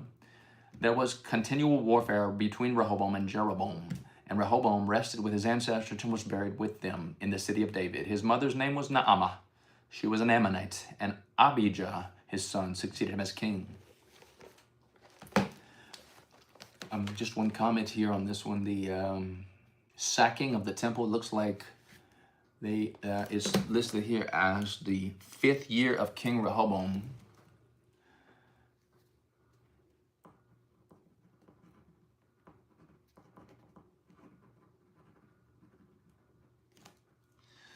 And it says they stole every object from the temple. So that means they would have stolen the Ark of the Covenant. And there's a dispute about whether the items were carried away and hidden before they got there. So I'm just curious to know more about that particular encounter and whether that's the same encounter being discussed, because I don't think it is. I think that one would have happened later. They must have got the Ark back, because I think, that was Knights Templar that were said to have stowed away all these sacred relics. Now, they didn't exist at this time, so that doesn't make sense. This must have been a later encounter.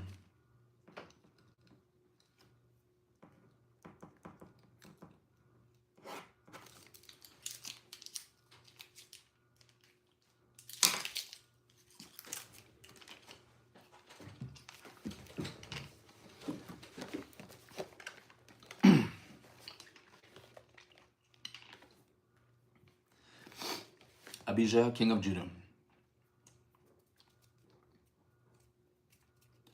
Kings, 1 Kings 15. In the 18th year of the reign of Jeroboam, son of Nebat, Abijah became king of Judah. and he reigned in Jerusalem 3 years. His mother's name was Maacah, daughter of Abishalom. He committed all his sins his father had done before him. His heart was not fully devoted to the Lord his God, as the heart of David his forefather had been. Nevertheless, for David's sake, the Lord his God gave him a lamp in Jerusalem by raising up a son to succeed him and making Jerusalem strong. For David had done what was right in the eyes of the Lord and had not failed to keep any of the Lord's commands all the days of his life, except in the case of Uriah the Hittite. There was war between Abijah and Jeroboam throughout Abijah's lifetime. As for the other events of Abijah's reign and all he did, are they not written in the book of annals of the kings of Judah? There was war between Abijah and Jeroboam, and Abijah rested with his ancestors and was buried in the city of David. And Asa, his son, succeeded him as king. Asa. In the 20th year of Jeroboam, king of Israel, Asa became king of Judah, and he reigned in Jerusalem 41 years. His grandmother's name was Maacah, daughter of Abishalom.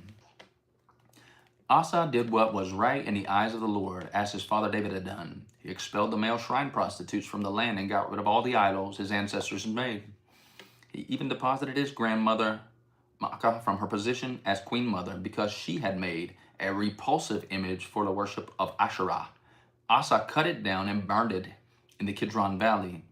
Although he did not remove the high places, Asa's heart was fully committed to the Lord all his life. He brought into the temple of the Lord the silver and gold and articles that he and his father had dedicated.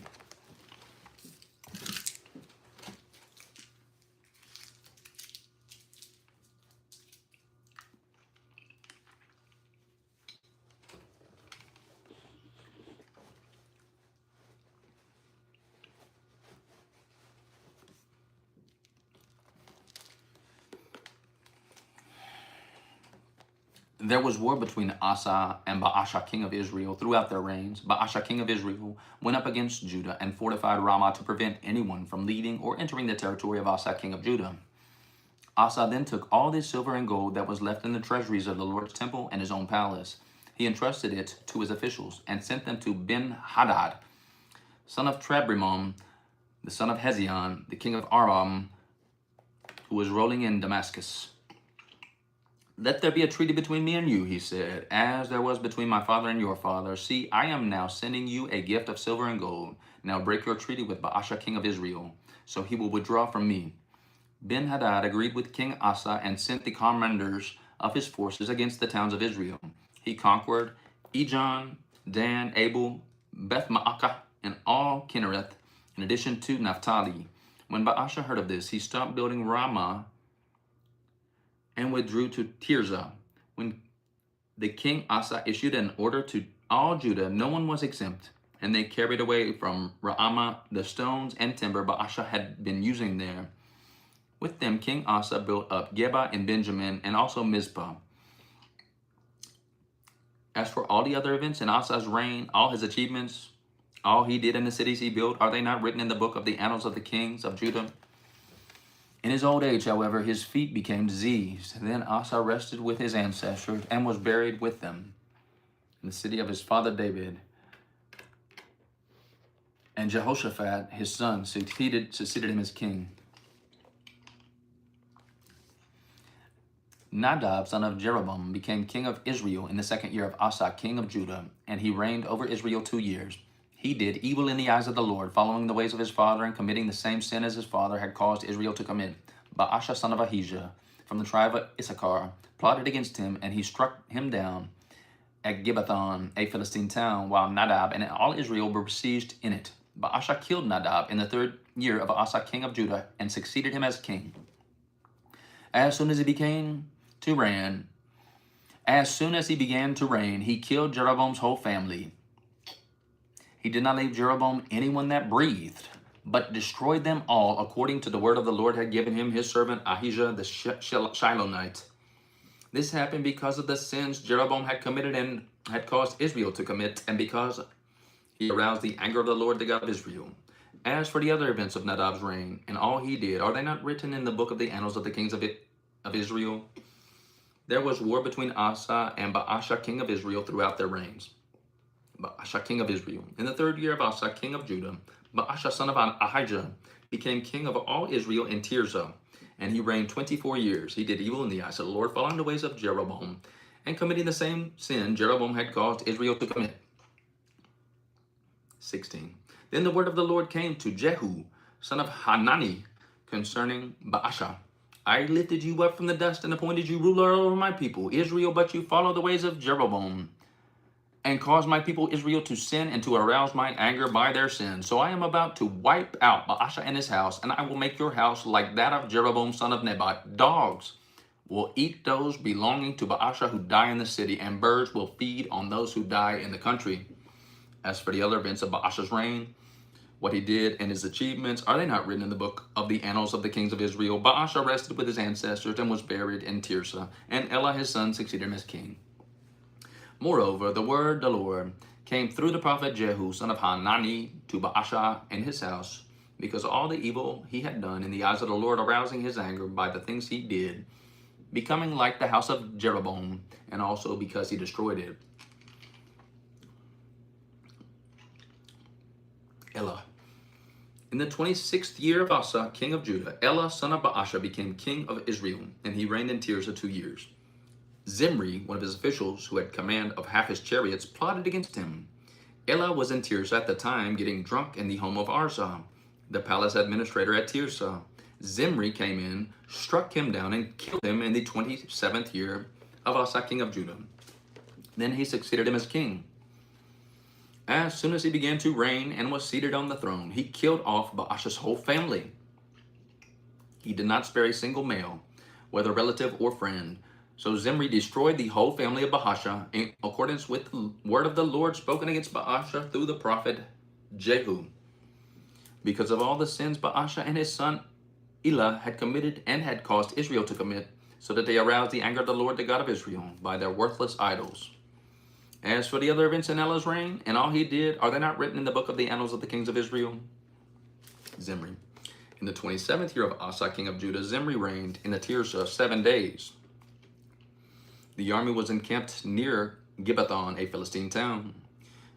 When the Israelites in the camp heard that Zimri had plotted against the king and murdered him, they proclaimed Omri, the commander of the army, king over Israel that very day there in the camp. Then Omri and all the Israelites with him withdrew from Gibbethon and laid siege to Tirzah. When Zimri saw that the city was taken, he went into the citadel of the royal palace and set the palace on fire around him. So he died because of the sins he had committed, doing evil in the eyes of the Lord and following the ways of Jeroboam and committing all the same sin Jeroboam had caused Israel to commit. As for the other events in Zimri's reign and the rebellion he carried out, are they not written in the book of annals of the king of Israel? Omri. Then the people of Israel were split into 2 factions. Half supported Tibni, son of Ginath, for king, and the other half supported Omri. But Omri's followers proved stronger than the house of Tibni, son of Ginath. So Tibni died, and Omri became king. In the 31st year of Asa, king of Judah, Omri became king of Israel, and he reigned 12 years, 6 of them in Tirzah. He bought the hill of Samaria from Shechem. He bought the hill of Samaria from Shemer for 2 talents of silver and built a city on the hill, calling it Samaria after Shemer, the name of the former owner of the hill. But Omri did evil in the eyes of the Lord and sinned more than all those before him. He followed completely the ways of Jeroboam, son of Nebat, committing the same sin Jeroboam had caused Israel to commit, so that they aroused the anger of the Lord, the God of Israel, by their worthless idols. As for the other events in Omri's reign, what he did and the things he achieved, are they not written in the book of the annals of the kings of Israel? Omri rested with his ancestors and was buried in Samaria. And Ahab, his son, succeeded him as king. Ahab. In the 38th year of Asa, king of Judah, Ahab, son of Omri, became king over Israel, and he reigned in Samaria over Israel 22 years. Ahab, son of Omri, did more evil in the eyes of the Lord than any of those before him. He not only considered it trivial to commit the sins of Jeroboam, son of Nebat, but he also married Jezebel, daughter of Ethbaal, king of the Sidonians, and began to serve Baal and worship him. He set up an altar for Baal in the temple of Baal that he built in Samaria. Ahab also made an Asherah pole and did more to arouse the anger of the Lord, the God of Israel, than all the kings of Israel before him. In Ahab's time, Hiel of Bethel rebuilt Jericho. He laid its foundation at the cost of his firstborn son, Abiram, and he set up its gates at the cost of his youngest son, Segub, in accordance with the word of the Lord spoken by Joshua, son of Nun. Elijah announces a great drought. Now Elijah the Tishbite from Tishba in Gilead said to Ahab, "As the Lord the God of Israel lives, whom I serve, there will be neither dew nor rain in the next few years except at my word." Then the word of the Lord came to Elijah. "Leave here, turn eastward, and hide in the Kerith ravine, east of the Jordan. You will drink from the brook, and I have directed the ravens to supply you with food there." So he did what the Lord had told him. He went to the Kerith ravine, east of the Jordan, and stayed there. The ravens brought him bread and meat in the morning, and bread and meat in the evening, and he drank from the brook. Sometime later, the brook dried up because there had been no rain in the land. Then the word of the Lord came to him, "Go at once to Zarephath in the region of Sidon and stay there. I have directed a widow there to supply you with food." So he went to Zarephath. When he came to the town gate, a widow was there gathering sticks. He called to her and asked, "Would you bring me a little water in a jar so I may have a drink?" As she was going to get it, he called, "And bring me please a piece of bread." "As surely as the Lord God your lives," she replied, "I don't have any bread, only a handful of flour in a jar and a little olive oil in a jug. I am gathering a few sticks to take home and make a meal for myself and my son, that we may eat it and die." Elijah said to her, "Don't be afraid. Go home and do as you have said, but first make a small loaf of bread for me from what you have and bring it to me, and then make something for yourself and your son. For this is what the Lord, the God of Israel, says: the jar of flour will not be used up, and the jug of oil will not run dry until the day the Lord sends rain on the land."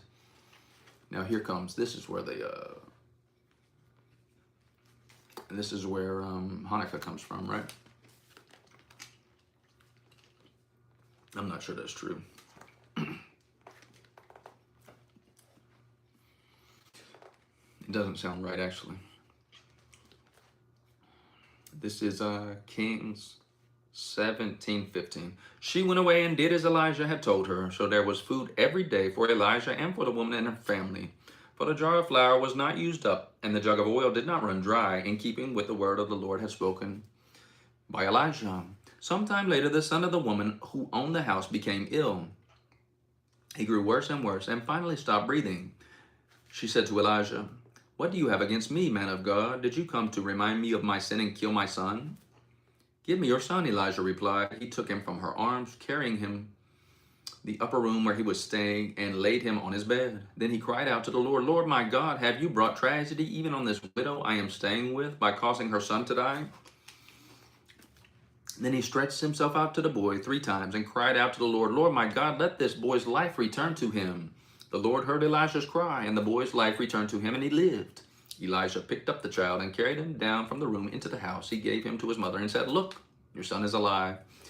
Then the woman said to Elijah, "Now I know that you are a man of God, and that the word of God from your mouth is the truth." After a long time, in the 3rd year, the word of the Lord came to Elijah. "Go and present yourself to Ahab, and I will send rain on the land." So Elijah went to present himself to Ahab. Now the famine was severe in Samaria, and Ahab had summoned Obadiah, his palace administrator. Obadiah was a devout believer in the Lord. While Jezebel was killing off the Lord's prophets, Obadiah had taken 100 prophets and hidden them in 2 caves, 50 in each, and had supplied them with food and water. Ahab had said to Obadiah, "Go through the land to all the springs and valleys. Maybe we can find some grass to keep the horses and mules alive, so we will not have to kill any of our animals." So they divided the land they were to cover, Ahab going in one direction and Obadiah in another.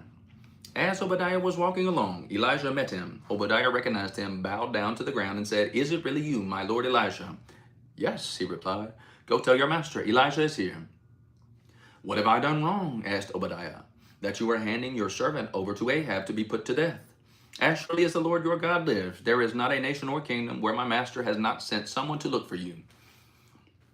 And when every nation or kingdom claimed that you are not there, he made them swear they could not find you. But now you tell me to go to my master and say, Elijah is here. I don't know where the Spirit of the Lord may carry you, and when I leave you. If I go and tell Ahab and he doesn't find you, he will kill me. Yet I, your servant, have worshipped the Lord since my youth. Haven't you heard, my Lord, what I did while Jezebel was killing the prophets of the Lord? I have 100 of the Lord's prophets in 2 caves, 50 in each, and supplied them with food and water. And now you tell me to go to my master and say, Elijah is here. He will kill me. Elijah said, as the Lord Almighty lives, whom I serve, I will surely present myself to Ahab today. So Obadiah went to meet Ahab and told him, and Ahab went to meet Elijah. When he saw Elijah, he said to him, is that you, you troubler of Israel? I have not made trouble for Israel, Elijah replied, but you and your father's family have. You have abandoned the Lord's commands and have followed the Baals. Now summon the people from all over Israel to meet me on Mount Carmel, and bring the 450 prophets of Baal and the 400 prophets of Asherah who eat at Jezebel's table. So Ahab sent word throughout all Israel and assembled the prophets on Mount Carmel. Elijah went before the people and said, how long will you waver between two opinions? If the Lord is God, follow him. But if Baal is God, follow him. But the people said nothing. Then Elijah said to them, I am the only one of the Lord's prophets left, but Baal has 450 prophets. Get 2 bulls for us. But let Baal's prophets choose one for themselves, and let them cut it into pieces and put it on the wood, but not to set fire to it. I will prepare the other bull and put it on the wood, but not set fire to it. Then you call on the name of your God, and I will call on the name of the Lord. The God who answers by fire, he is God. Then all the people said, what you say is good. Elijah said to the prophets of Baal, choose one of the bulls and prepare it first, since there are so many of you. Call name of your God, but do not light the fire. So they took the bull given them and prepared it. Then they called on the name of Baal from the morning till noon. Baal, answer us, they shouted. But there was no response. No one answered, and they danced around the altar they had made. At noon, Elijah began to taunt them. Shout harder, he said. Surely he is a god. Perhaps he is deep in thought, or busy, or traveling. Maybe he is sleeping and must be awakened. So they shouted louder and slashed themselves with swords and spears, as was their custom, until they continued their frantic prophesying until the time for the evening sacrifice. Blood flowed, midday passed, and they continued their frantic prophesying until the time the evening sacrifice. But there was no response. No one answered. No one paid attention. Then Elijah said to all the people, come here to me. They came to him, and he repaired the altar of the Lord, which had been torn down. Elijah took 12 stones, one for each of the tribes descended from Jacob, to whom the word of the Lord had come, saying, your name shall be Israel. With the stones he built an altar in the name of the Lord, and he dug a trench around it, large enough to hold 2 seahs of seed. He arranged the wood, cut the bull into pieces, and laid it on the wood. Then he said to them, fill 4 large jars with water and pour it on the offering and on the wood. Do it again, he said, and they did it again. Do it a 3rd time, he ordered, and they did it a 3rd time. The water ran down around the altar and even filled the porch. At the time of the sacrifice, the prophet Elijah stepped forward and prayed, Lord, the God of Abraham, Isaac, and Israel, let it be known today that you are God in Israel, and that I am your servant and have done all these things at your command. Answer me, Lord, answer me, so these people will know that you, Lord God, are God, and that you are turning their hearts back again. Then the fire of the Lord fell and burned up the sacrifice, the wood, the stones, and the soil, and also licked up the water in the trench. When all the people saw this, they fell prostrate and cried, the Lord, he is God! The Lord, he is God! Then Elisha commanded them, seize the prophets of Baal. Don't let anyone get away. They seized them, and Elijah had them brought down to the Kishon Valley and slaughtered there. And Elijah said to Ahab, go eat and drink, for there is the sound of a heavy rain. So Ahab went off to eat and drink, but Elijah climbed to the top of Carmel, bent down to the ground, and put his face between his knees. Go and look toward the sea, he told his servant.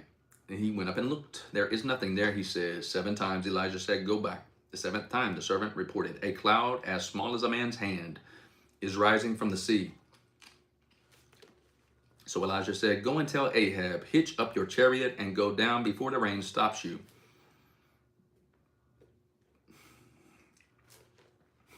Meanwhile, the sky grew black with clouds, Meanwhile, the sky grew black with clouds, the wind rose, a heavy rain started falling, and Ahab rode off to Jezreel. The power of the Lord came in on Elisha, and tucking his cloak into his belt, he ran ahead of Ahab all the way to Jezreel. Now Ahab told Jezebel everything Elijah had done and how he had killed all the prophets with his sword. So Jezebel sent a messenger to Elijah to say, "May the gods deal with me, be it ever so severely, if by this time tomorrow I do not make sure your life like that of one of them." Elijah was afraid and ran for his life. When he came to Beersheba in Judah, he left his servant there, while he himself went a day's journey into the wilderness. He came to a broom bush, sat down under it, and prayed that he might die. "I have had enough, Lord. Take my life. I am no better than my ancestors." Then he lay down under the bush and fell asleep. All at once, an angel touched him and said, "Get up and eat." He looked around, and there by his head was some bread baked over hot coals and a jar of water. He ate and drank, and then lay back down. The angel of the Lord came back a second time and touched him and said, "Get up and eat, for the journey is too much for you." So he got up and ate and drank. Strengthened by the food, he traveled 40 days and 40 nights until he reached Horeb, the mountain of God. There he went into a cave and spent the night. And the word of the Lord came to him, "What are you doing here, Elisha?" He replied, "I have been very zealous for the Lord God Almighty. The Israelites have rejected your covenants, torn down your altars, and put your prophets to death with the sword. I am the only one left, and now they are trying to kill me too." The Lord said, "Go out and stand on the mountain in the presence of the Lord, for the Lord is about to pass by." Then a great and powerful wind tore the mountains apart and shattered the rocks before the Lord, but the Lord was not in the wind. After the wind there was an earthquake, but the Lord was not in the earthquake. After the earthquake came a fire, but the Lord was not in the fire. And after the fire came a gentle whisper. When Elijah heard it, he pulled his cloak over his face and went out and stood at the mouth of the cave. Then a voice called to him, "What are you doing here, Elijah?" He replied, "I have been very zealous for the Lord God Almighty. The Israelites have rejected your covenant, torn down your altars, and put your prophets to death with the sword. I am the only one left, and now they are trying to kill me too." The Lord said to him, "Go back the way you came, and go to the desert of Damascus. When you get there, anoint Hazael,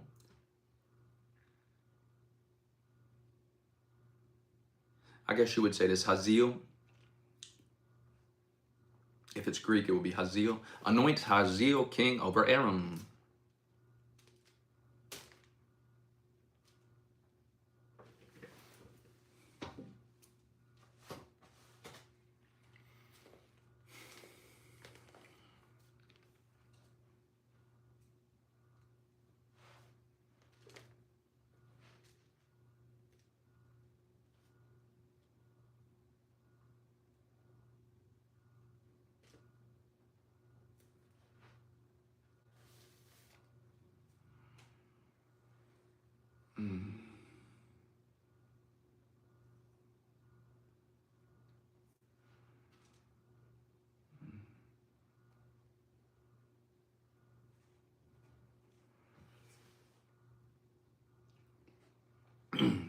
The Lord said to him, "Go back the way you came, and go to the desert of Damascus. When you get there, anoint Hazael, king over Aram.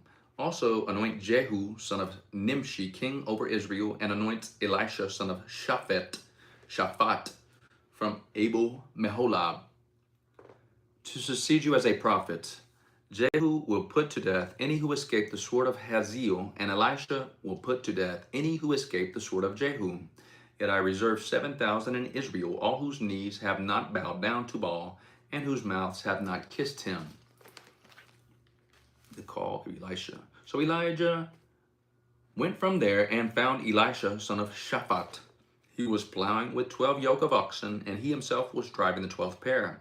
Elijah went up to him and threw his cloak around him. Elisha then left his oxen and ran after Elijah.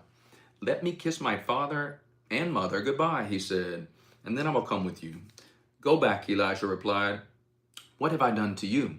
So Elisha left him and went back. He took his yoke of oxen and slaughtered them. He burned the plowing equipment to cook the meat and gave it to the people, and they ate.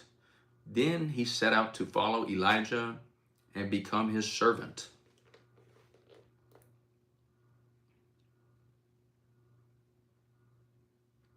I don't understand why he would have done that. Yeah, that one, I don't see the, I'll make a note on that. I don't even see a metaphorical meaning. That doesn't make any sense to me at all. Let me write this down, excuse me.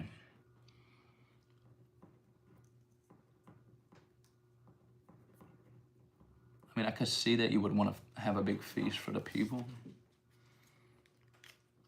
It's a good Bible, you know, maybe they would want lasting, something that would last and help them in the future, like farm animals or equipment. Continuing, this is 1 Kings 20, chapter 20. Ben-Hadad attacks Samaria.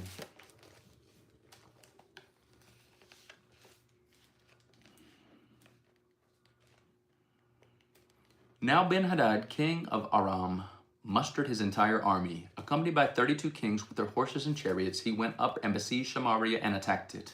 He sent messengers into the city to Ahab, king of Israel, saying, "This is what Ben-Hadad says, your silver and gold are mine, and the best of your wives and children are mine." The king of Israel answered, "Just as you say, my lord the king, I and all I have are yours." The messengers came again and said, "This is what Ben-Hadad says, I went to demand your silver and gold, your wives and your children. But about this time tomorrow, I am going to send my officials to search your palace and the houses of every official. They will seize everything you value and carry it away." The king of Israel summoned all the elders of the land and said to them, "See how this man is looking for trouble? When he sent for my wives and my children, my silver and my gold, I did not refuse him." The elders of the people all answered, "Don't listen to him or agree to his demands." So he replied to Ben-Hadad's messengers, "Tell my lord the king, your servant will do all you demand the first time, but this demand I cannot meet." They left and took the answer back to Ben-Hadad. Then Ben-Hadad sent another message to Ahab, "May the gods deal with me, be it ever so severely, if enough dust remains in Samaria to give each of my men a handful." The king of Israel answered, "Tell him, one who puts on his armor should not boast like one who takes it off." Ben-Hadad heard this message while he and his kings were drinking in their tents, and he ordered his men, "Prepare to attack." So they prepared to attack the city. Ahab defeats Ben-Hadad. Meanwhile, a prophet came to Ahab, king of Israel, and announced, "This is what the Lord says. Do you see that vast army? I will give it into your hand today, and then you will know that I am the Lord." "But who will do this?" asked Ahab. The prophet replied, "This is what the Lord says. The junior officers under the provincial commanders will do it." "And who will start the battle?" he asked. The prophet answered, "You will." So Ahab summoned the 232 junior officers under the provincial commanders. Then he assembled the rest of the Israelites, 7,000 in all. They sat out at noon while Ben-Hadad and the 32 kings allied with him were in their tents getting drunk. The junior officers under the provincial commanders went out first. Now Ben-Hadad had dispatched scouts who reported, "Men are advancing from Samaria." He said, If they come out for peace, take them alive. If they come out for war, take them alive." The junior officers under the provincial commanders marched out of the city with the army behind them, and each one struck down his opponents. At that, the Arameans fled with the Israelites in pursuit, but Ben-Hadad, king of Aram, escaped on horseback with some of his horsemen. The king of Israel advanced and overpowered the horses and chariots, and inflicted heavy losses on the Arameans. Afterward, the prophet came to the king of Israel and said, "Strengthen your position and see what must be done, because next spring the king of Aram will attack you again." Meanwhile, the officials of the king of Aram advised him, their gods are gods of the hills. That is why they are fighting so strong for us. But if we fight them on the plains, surely we will be stronger than they. Do this, remove all the kings from their commands and replace them with other officers. You must also raise an army like the one you lost, horse for horse and chariot for chariot, so we can fight Israel on the plains. Then surely we will be stronger than they. He agreed, and with them and acted accordingly. The next spring, Ben-Hadad mustered the Arameans and went up to Aphek to fight against Israel. With the Israelites were also mustered and given provisions. They marched out to meet them. The Israelites camped opposite them like two small flocks of goats, while the Arameans covered the countryside.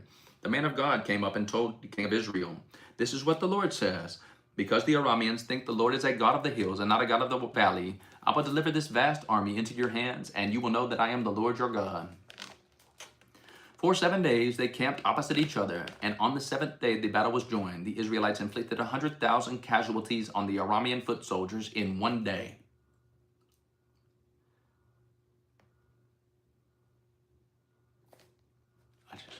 Just a comment. That's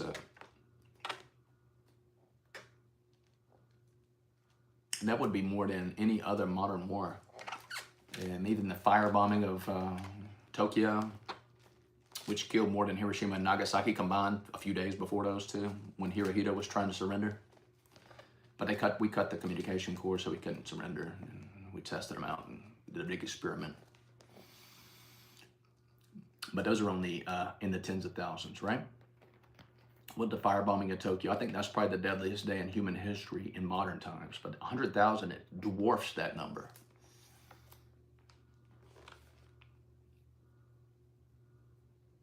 A 100,000 killed in one day, it says. The rest of them escaped to the city of Afek, where the wall collapsed on 27,000 of them. And Ben-Hadad fled to the city and hid in an inner room. His officials said to him, "Look, we have heard that the kings of Israel are merciful. Let us go to the king of Israel with sackcloth around our waist and ropes around our heads. Perhaps he will spare your life." Wearing sackcloth around their waists and ropes around their heads, they went to the king of Israel and said, "Your servant Ben-Hadad says, 'Please let me live.'" The king answered, "Is he still alive? He is my brother." The men took this as a good sign and were quick to pick up his word. "Yes, your brother Ben-Hadad," they said. "Go and get him," the king said. When Ben-Hadad came out, Ahab and him had him come up into his chariots. "I will return the cities my father took from your father," Ben-Hadad offered. "You may set up your own market areas in Damascus, as my father did in Samaria," Ahab said. "On the basis of a treaty, I will set you free." So he made a treaty with him and let him go. A prophet condemns Ahab. "By the word of the Lord, one of the company of the prophets said to his companion, 'Strike me with your weapon,' but he refused. So the prophet said, 'Because you have not obeyed the Lord, as soon as you leave me, a lion will kill you.' And after the man went away, a lion found him and killed him. The prophet found another man and said, 'Strike me, please.' So the man struck him and wounded him. The prophet went and stood by the road waiting for the king. He disguised himself with a headband down over his eyes. As the king passed by, the prophet called out to him, 'Your servant went into the thick of the battle, and someone came to me with a captive and said, "Guard this man. If he is missing, it will be your life for his life, or you must pay a talent of silver." While your servant was busy here and there, the man disappeared. "That is your sentence," the king of Israel said. "You have pronounced it yourself." Then the prophet quickly removed the headband from his eyes, and the king of Israel recognized him as one of the prophets. He said to the king, "This is what the Lord said. You have set free a man I have determined should die. Therefore, it is your life for his life, your people for his people." Sullen and angry, the king of Israel went to his palace in Samaria. Naboth's vineyard. Sometime later, there was an incident involving a vineyard belonging to Naboth the Jezreelite. The vineyard was in Jezreel, close to the palace of Ahab, king of Samaria. Ahab said to Naboth, "Let me have your vineyard to use for a vegetable garden, since it was close to my palace. In exchange, I will give you a better vineyard, or if you prefer, I will pay you whatever it is worth." But Naboth replied, "The Lord forbid that I should give you the inheritance of my ancestors." So Ahab went home, sullen and angry, because Naboth the Jezreelite had said, "I will not give you the inheritance of my ancestors." He lay on his bed, sulking, and refused to eat. His wife Jezebel came in and asked him, "Why are you so sullen? Why won't you eat?" He answered her, "Because I said to Naboth the Jezreelite, 'Sell me your vineyard, or if you prefer, I will give you another vineyard in its place.' But he said, 'I will not give you my vineyard.'" Jezebel, his wife, said, "Is this how you act as king over Israel? Get up and eat. Cheer up. I'll get you the vineyard of Naboth the Jezreelite." So she wrote letters in Ahab's name, placed his seal on them, and sent them to the elders and nobles who lived in Naboth's city with him. In those letters she wrote, "Proclaim a day of fasting and seat Naboth in a prominent place among the people. Seat two scoundrels opposite him and have them bring charges that he has cursed both God and the king. Then take him out and stone him to death." So the elders and nobles who lived in Naboth's city did as Jezebel directed in the letter she had written to them. They proclaimed a fast and seated Naboth in a prominent place among the people.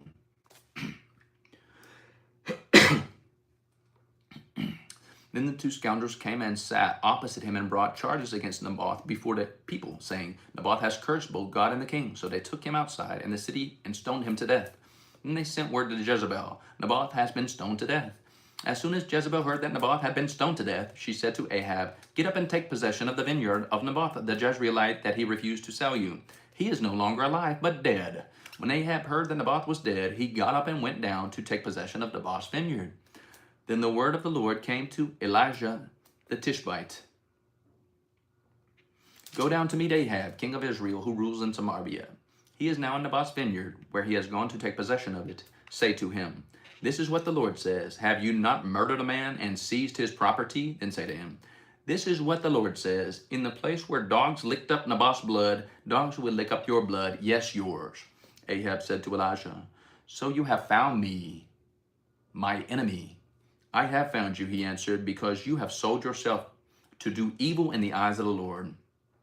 He said, I am going to bring disaster on you. I will wipe out your descendants and cut off from Ahab every last male in Israel, slave or free. I will make your house like that of Jeroboam, son of Nebat, and that of Baasha, son of Ahijah, because you have aroused my anger and have caused Israel to sin. And also concerning Jezebel, the Lord says, Dogs will devour Jezebel by the wall of Jezreel. Dogs will eat those belonging to Ahab who die in the city, and the birds will feed on those who die in the country. There was never anyone like Ahab who sold himself to do evil in the eyes of the Lord, urged on by Jezebel's wife, his wife. Urged on by Jezebel. She's the one who actually wrote the letter. I didn't know that. Okay.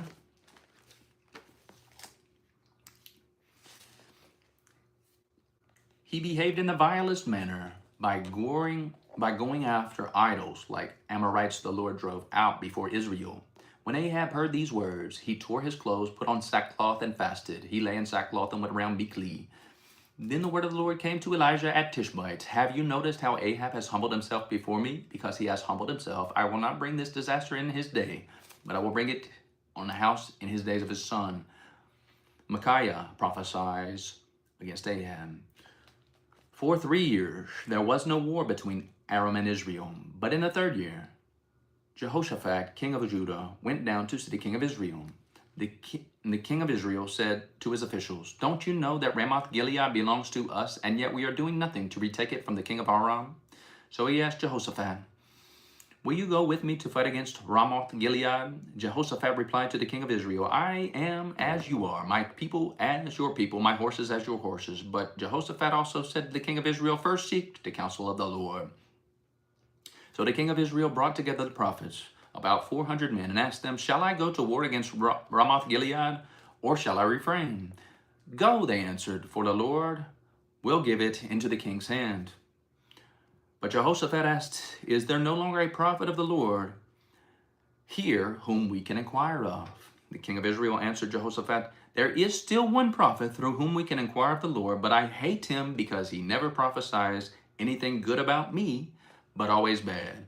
He is Micaiah, son of Imlah. The king should not say such a thing, Jehoshaphat replied. So the king of Israel called one of his officials and said, Bring Micaiah, son of Imlah, at once. Dressed in their royal robes, the king of Israel and Jehoshaphat, king of Judah, were sitting on the thrones at the threshing floor by the entrance of the gate of Samaria, with all the prophets prophesying before him. Now Zedekiah, son of Kenaanah,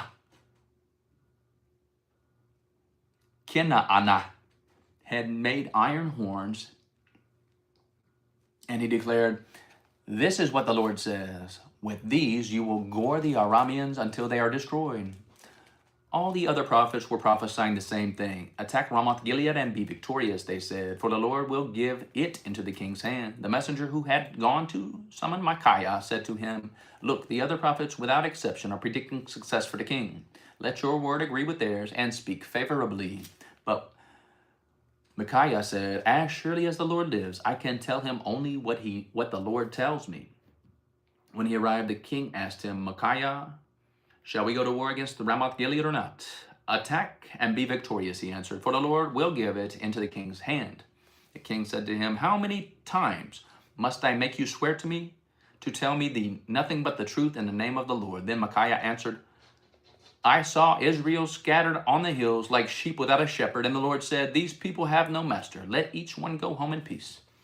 The king of Israel said to Jehoshaphat, Didn't I tell you that he never prophesies anything good about me, but only bad? Micaiah continued, Therefore, hear the word of the Lord. I saw the Lord sitting on his throne with all the multitudes of heaven standing around him on his right and on his left. And the Lord said, Who will entice Ahab into attacking Ramoth Gilead and going to his death there?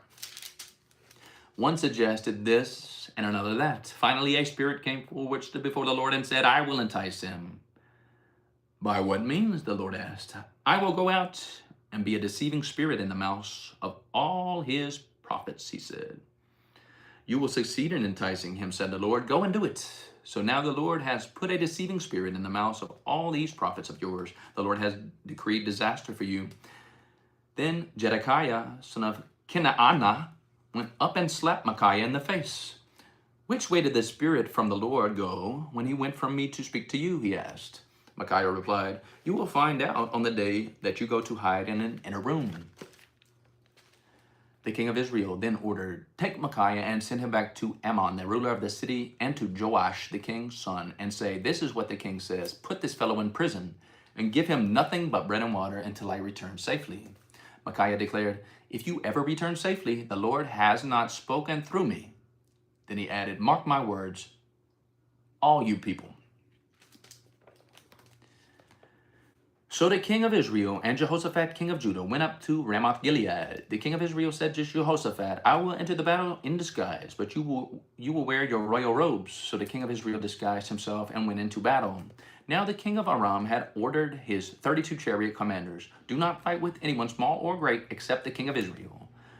When the chariot commanders saw Jehoshaphat, they thought, Surely this is the king of Israel. So they turned on to attack him. But when Jehoshaphat cried out, the chariot commanders saw that he was not the king of Israel and stopped pursuing him. But someone drew his bow at random and hit the king of Israel between the sections of his armor. The king told his chariot driver, Wheel around and get me out of the fighting. I've been wounded. All day long the battle raged, and the king was propped up in his chariot facing the Arameans. The blood from his wound ran onto the floor of the chariot, and that evening he died.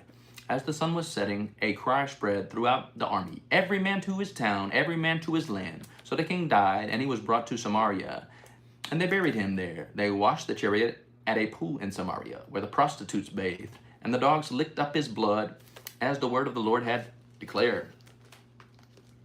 As for the other events of Ahab's reign, including all he did, the palace he built and adorned with ivory, and the cities he fortified, are they not written in the book of the annals of the king of Israel? Ahab rested with his ancestors, and Ahaziah, his son, succeeded him as king. Jehoshaphat as king of Judah. Jehoshaphat, son of Asa, became king of Judah in the 4th year of Ahab, king of Israel. Jehoshaphat was 35 years old when he became king, and he reigned in Jerusalem 25 years. His mother's name was Azubah, daughter of Shilhi. In everything he followed the ways of his father Asa and did not stray from them. He did what was right in the eyes of the Lord. The high places, however, were not removed, and the people continued to offer sacrifices and burn incense there. Jehoshaphat was also at peace with the king of Israel. As for the other events of Jehoshaphat's reign, the things he achieved, and his military exploits, are they not written in the book of the annals of the kings of Judah? He rid the land of the rest of the male shrine prostitutes who remained there even after the reign of his father Asa. There was then no king in Edom. A provincial governor ruled. Now Jehoshaphat built a fleet of trading ships to go to Ophir for gold, but they never set sail. They were wrecked at Ezion-Geber. At that time, Ahaziah, son of Ahab, said to Jehoshaphat, Let my men sail with yours, but Jehoshaphat refused. Then Jehoshaphat rested with his ancestors and was buried with them in the city of David his father. And Jehoram, his son, succeeded him as king. Ahaziah, king of Israel. Ahaziah, son of Ahab, became king of Israel in Samaria in the 17th year of Jehoshaphat, king of Judah, and he reigned over Israel 2 years. He did evil in the eyes of the Lord because he followed the ways of his father and mother, and of Jeroboam, son of Nebat, who caused Israel to sin. He served and worshipped Baal and aroused the anger of the Lord, the God of Israel, just as his father had done. That's the end of 1 Kings. I'll need a little time to